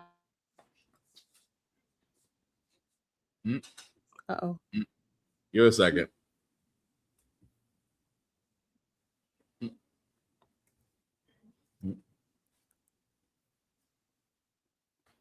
Uh-oh. And she really with the thumbs up, Kira? Yeah. I'm on a regular Logitech camera. Yeah, oh no, he's back. All right, he's back. All right, Joe, wherever you said in the last 30 seconds, repeat it. Or not. Oh, I was just saying, it's fun to see Boba Fett and Luke square off, and Boba Fett's like, we're even. And Luke's like, are we? And then Boba Fett's like, yeah, we are. You can't do anything because of Beskar. And I also know your lightsaber's floating behind me. Good luck with that. Oh. Dang. Yeah. Next up, we got Spider-Versity #1. This is written by Jordan Morris and Joe Kelly with art by Pierre Perez and colors by Guru EFX. We are taking that one step closer to Norman Osborn becoming the Green Goblin again, because Norman is assembling all the Spider Kids to teach them how to deal with a Green Goblin level threat. And in our own X-Men Spider Mansion, where the front statue is him and Jessica Drew just like comes in on it. It's fine. It's just really the reason we're looking at it is because we literally only have 2 options for Spider-Man books that do not completely suck at this point. It's either this or Black Cat. And this one's got Miles, because Miles is not getting a book again until August. So we gotta find our Miles where we can take him at this point. Yeah. I understand. It's not a great book for what we've had now, which is utter gutter trash. We gotta take the positives. I will say this: this will probably be more appealing to younger Spider-Man fans. Yes, because I know for me, absolutely. I know for me, it's a choice. But I can see it for, younger fans. They would definitely get into this, especially with Miles trying to take more of the Peter role. Mm-hmm. Finally. Mm. Next up, we got Sorcerer Supreme, written by friend of the show Steve Orlando, art by Bernard Chang, and cars by Ruth Redman. Clea and Dormammu is trying to kidnap Clea's little sister, and Wanda and Bats have to step in and save her from Dormammu. And Giant Bats is pretty much fight the star of the scene. show. Yes. Oh, I'm sorry. Go ahead, Joe. No, this is just a fun little read because it's fun seeing Clea and Wanda team up because they're both Sorcerer Supremes in their own dimensions, and plus, this issue has bats. Every Doctor Strange book always should have bats. The talking ghost dog. No argument there. Smart ass talking ghost dog that actually Oh no, does no what's wrong with Spider-Man? What isn't wrong with Spider-Man at this point? You spoke to the writer of the comics. Yeah, Shag we do speak to, and he's actually going to be at No, Shag is somebody different. We're talking about Steve Orlando. Steve Orlando. Oh, Steve Orlando, my bad. Oh, I thought you were talking about Shag. My bad.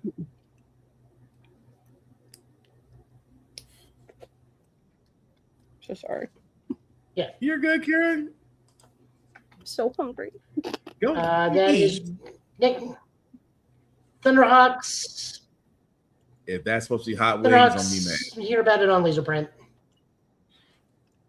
No, these are like Thundercat fusions. So these are like the Thundercats that for the things, because that's Lynxio, that's Pumira, and that's someone else. I think he's a new character. That's different, but okay. They're like on 6th Earth, so they're like in the far-flung future. They're time displaced. Gotcha. Next up, we got Sonic 86. This is written by Evan Stanley and Ian Flynn, with art by Adam Bryce Thompson and colors by Leonardo Ito de Oliveira. This finishes out the current arc, where it is the 3 children of Dr. Robotnik are being attempted to be hacked by the robot equivalent of Starro. Mm-hmm. We find out in this issue because a Starro-like device has attached itself to Metal Sonic, and Sage and Belle, which they do now admit that they are sisters, are trying to free their brother. And we go up against the big bad, who's like this dude who carries around a casket that can emit illusions and has at least 2 Chaos Emeralds in his possession, but also has a Starro on his face. So... yeah, Tafari wouldn't dig this because this is big time. Like, I was gonna say, who was the strange? Who was the child with the Pennywise nose in the middle? So this is Belle. She is the daughter of one of the daughters of Robotnik when he got amnesia after the Metal Virus saga and became Mr. Tinker. Right. Okay. So this is technically Sage's sister. Gotcha. Which I'm very glad they kept. I'm glad they kept Sage as a character, and I feel like more people need to play Frontiers. The other good thing is they even make notice, like even Belle's like, at least Robotnik or Eggman treats you like a daughter, and Sage like, yes, the doctor and I have a unique relationship. And then at the end of the issue, like Robotnik like gets a report from Sage and then peeks around to see if Orbot and Squarebot are around, and then like asks Sage, like, are you sure you're good? Do I need to do anything for you, dear? And she's like, no, I'm fine. Thank you for your concern. Yeah, I mean, her entrance into the franchise was a deep cut for everybody. What interests me in this one, though, is we get a Starro-like robot. I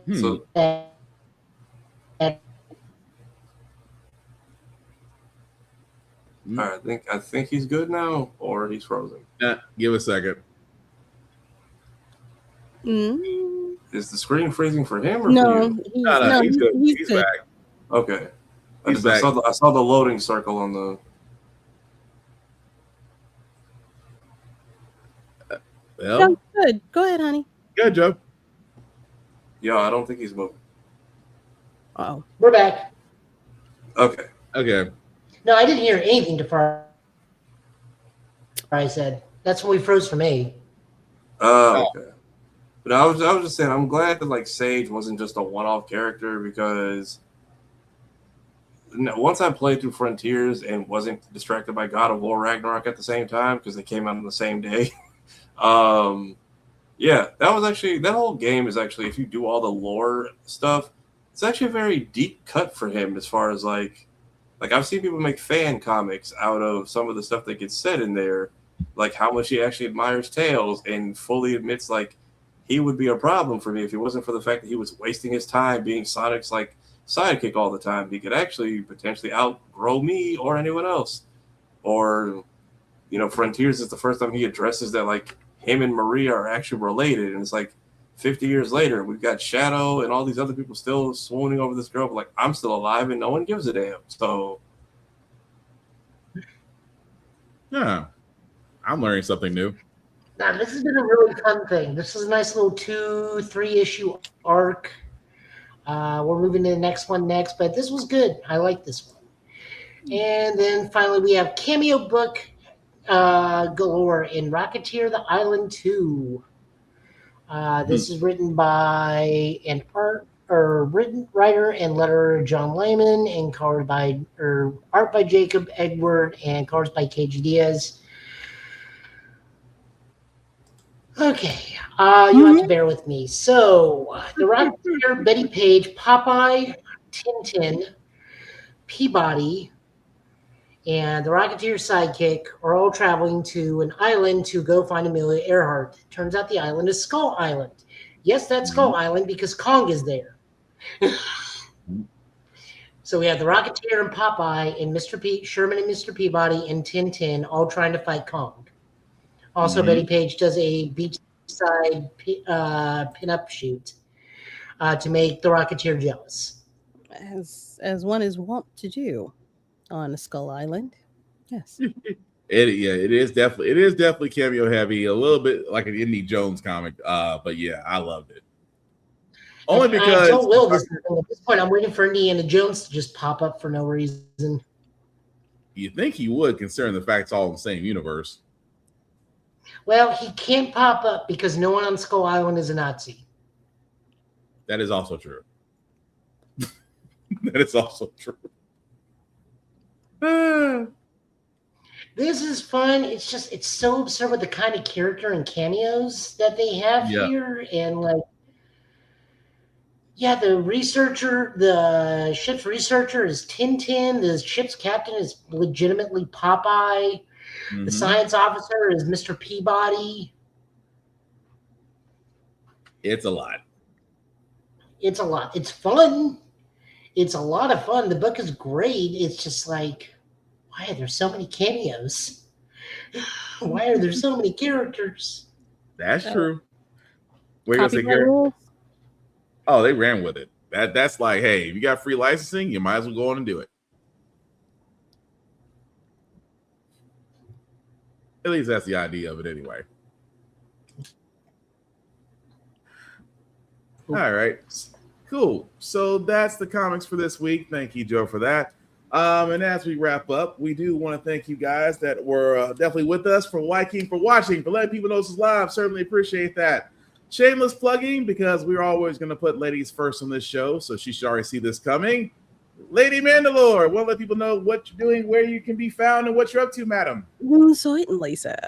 You can find me regularly on Sundays at 7 p.m. Eastern Standard Time, where I talk about Black independent comics and get you guys into them because nobody will tell you about them.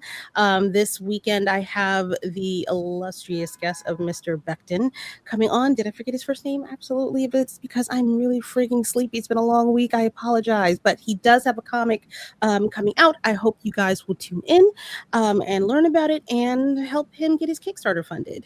Also, side note, if you're not into reading, you might be into watching. I will be playing Mouse PI for Hire every Friday until I finish. starting at 8 p.m. Eastern Standard Time. I already did part 1, so if you want to check out my YouTube page, you can see, I think it was only on for about 2 hours. 2 hours of gameplay. It was fun. I'm really bad at first-person shooters, but I made it. So give a girl a like and subscribe if you can. Thank you. Okay, bye. As long as you had fun. I did. The man, the myth, the legend, who lived to go see another legend. Tafara TV, sir. What about yourself? Not much. New skit on the main channel about getting a job at 2026 / if you live in Gotham City gaming channel. We are working our way through Luigi's side of Super Mario Galaxy, and currently deciding on what games to play after that. So relaxed on this front. Those are the only 2 things I really got going on right now. All right. And of course, another busy man, because he is definitely busy. He makes me look lazy. Show a guy Joe. What about yourself? I don't know how I make you look lazy. You're a father of I don't know how many at this point, and uncle of how many at this point? No. Father, uncle, mechanic. Leave it at 3. I am happy with 3. Or basketball team. Half a basketball team. No, 3. I'm good. I'm going to see probably like 5 or 6 at new free comic book day next week. So he's got enough for a 3-on-3.5 court. See, that's true. I'm happy with my 3 children. But go on, Joe. You can listen to me Mondays on Laserprint the podcast, a Laser Time community driven podcast where I just pick up where Crisis left off and give my thoughts on comic books. You can find me streaming at some point. I think the next time I'll be streaming will be mid-May, because that's when MechWarrior 5 will have its new DLC. So there's that. Other than that, you can find me over at Middle Tennessee Gaming, where I will be there Tuesday nights for Beyblade, then Fridays and Saturdays to assist with Magic, Cardfight Vanguard, Flesh and Blood, and selling Magic and Pokemon, and occasionally playing some things. Other than that, I'm just at work like a bunch. May is API Heritage Month, so you can find me probably all around town with all my Asian Pacific Islander friends. I know we're going to have an art show at the Frist mid-May. I'm going to say the 16th, but I may be wrong on that date. Other than that, don't come see me in my other job, because that means you're in the hospital, and I don't need that. Damn. And that's true, especially with flu season around the corner again, because folks don't know how to clean their goddamn hands. But before I do get to myself, back to the shameless plugging as usual. Shout out to APR TV. Why? Because the Give It podcast can be seen on APR TV. It's an app that's on Amazon as well as Roku, as well as other shows that can be found on there. Check it out. You will not be disappointed. Also, BlurStation.com. I have talked about it. Safari has talked about it. Kira has talked about it. A lot of our people have talked about it. You definitely want to get on this train when it does launch very soon. $10.99 a month to stream Blur Station, and Blur Station can be streamed on all smart devices. Definitely check out BlurStation.com. You will not be disappointed. Also, check us out, the Get Bit Podcast on YouTube. Literally, type in the GB Podcast, which I'm very proud of, because we're the first thing that pops up. Do you know how long it took us to actually get to that point? That is an accomplishment in itself, ladies and gentlemen.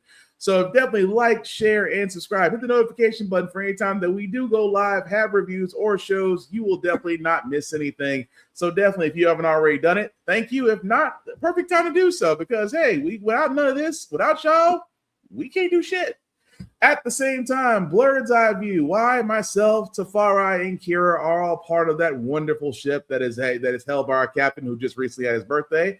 So happy birthday, Captain. But definitely check out Blurred's Eye View on YouTube. Why? Because every Tuesday and Thursday, we basically bring, I'm just going to say it, we are the #1 Blurred podcast you should be paying attention to on YouTube. So definitely, if you haven't already, do that as well. Also, thanks to Farai, you can actually follow all of us from that very same page. You can follow Cure Room Full of Blurs. You can follow Geek by Heart with Lady and Jay, as they usually cover everything, because with horror stuff coming out, horror stuff is definitely coming out. Our favorite griot of horror is definitely happy as all get out. Trust me, we know. We've seen the chat. Also, check out the streaming that she does as well, because hopefully she will be back to streaming Age of Calamity very soon, as well as Silent Hill F, because those things I'm looking forward to. Tafari TV's second gaming channel, Tafari TV Gaming, where he does modern and retro games on treadmill. He is the originator of that.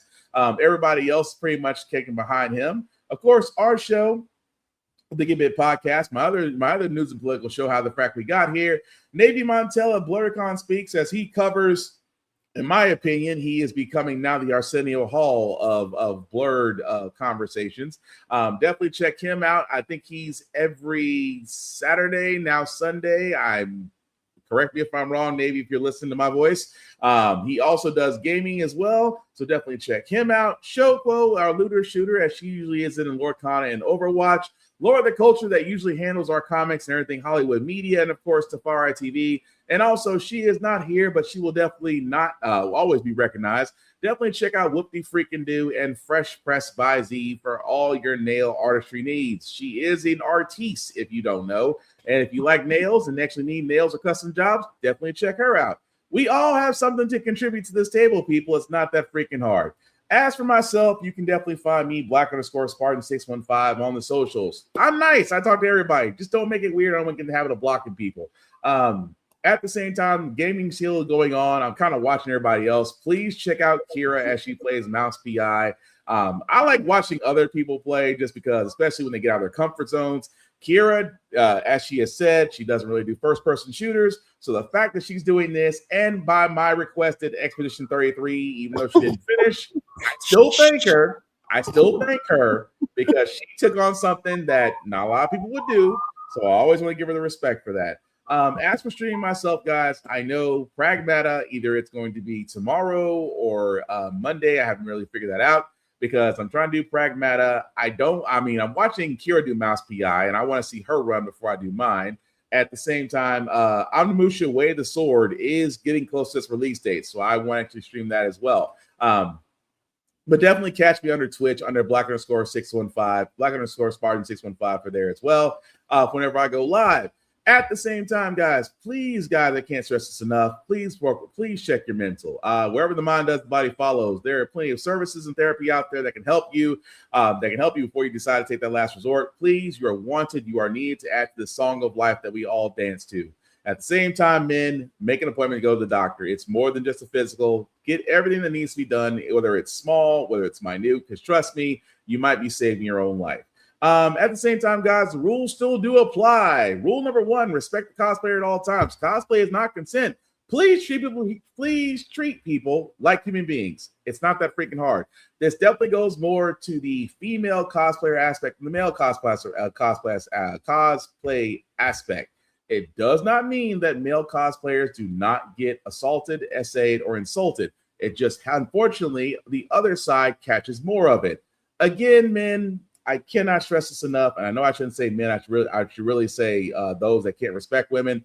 Look, it's not that freaking hard. She is not your plaything. She is not your desire. She's not your fantasy. She's simply a person that's trying to enjoy the cosplay along with everybody else. Please come correct or get stomped out. Your choice. And please, oh please, for my benefit and the fact that I might be a little rusty, please choose a stomp out mode. I need the practice. And plus, Tafari can help me because he can choke some people out. He already explained it. Rule number 2, hygiene is important, guys. Soap, water, deodorant. I cannot stress this enough. All of it is still cheap. Please go out there and make sure that you're being clean, not from the body, but from clothes too. We would all freaking appreciate it. And the third rule that I have for myself, that I have for everybody else: talk, share, invite people to your fandoms. Don't be a dick. And if you're going to BlurCon next year because they have a slam theme, dress up as Hogan, you will get jumped. It's not that freaking hard. At the same time, guys, it is the weekend. So I understand, we all understand, people want to relax. However you want to relax, we don't judge. Please make smart decisions. Go home happy. Nobody wants to be in jail over the weekend. Just be smart about it. That being said, we'll hopefully be back here, guys, next week. Same Get Bit time, same Get Bit channel, with news of the week, as well as trailers and things of that nature. Because, again, it's a fun time to be in a nerd space. Nothing more I can say about that. Outside of that, anybody, as we wrap this up, any last words we call tonight? If you got nothing else to do, go see Michael. Support a Black Kickstarter. Joe? Sorry. Dying, choking on spit. It's that time of night. Don't do that. No. Just go out, be safe, have fun. Yeah, go out, be safe, have fun. Like, I'm tired. You saw me take a small nap while you guys were talking. It's just the fact that, no, it's the fact that when we cut to you, you were like dying, choking on spit. And I'm like, Oh, yeah. My one thing I can say about Invincible, I don't care how much you people debate online about how horrible Thrag of a person is. He still ain't killing rabbits. oh, that's gonna. Ooh. Now, there's a thing, and Kira can back me up on this. A Viltrumite is nothing more than a new Coke version of a Kryptonian with half the durability, no ranged capabilities whatsoever, and can't do half of any speed of light maneuvering. Also, 0 defense. Yeah. And 0 defense. So yes, they are all worth less than one Raditz who can nuke a planet. I'm just laughing because the Dragon Ball Z community has definitely been defending themselves, and yet not one Sailor Moon. Oh yeah, no, they've made that whole thing of like how many people does Thrag of all people go through? I think the chart was Kid Goku, Tao Pai Pai, Tien from Dragon Ball, OG Dragon Ball, King Piccolo, Raditz, and Vegeta.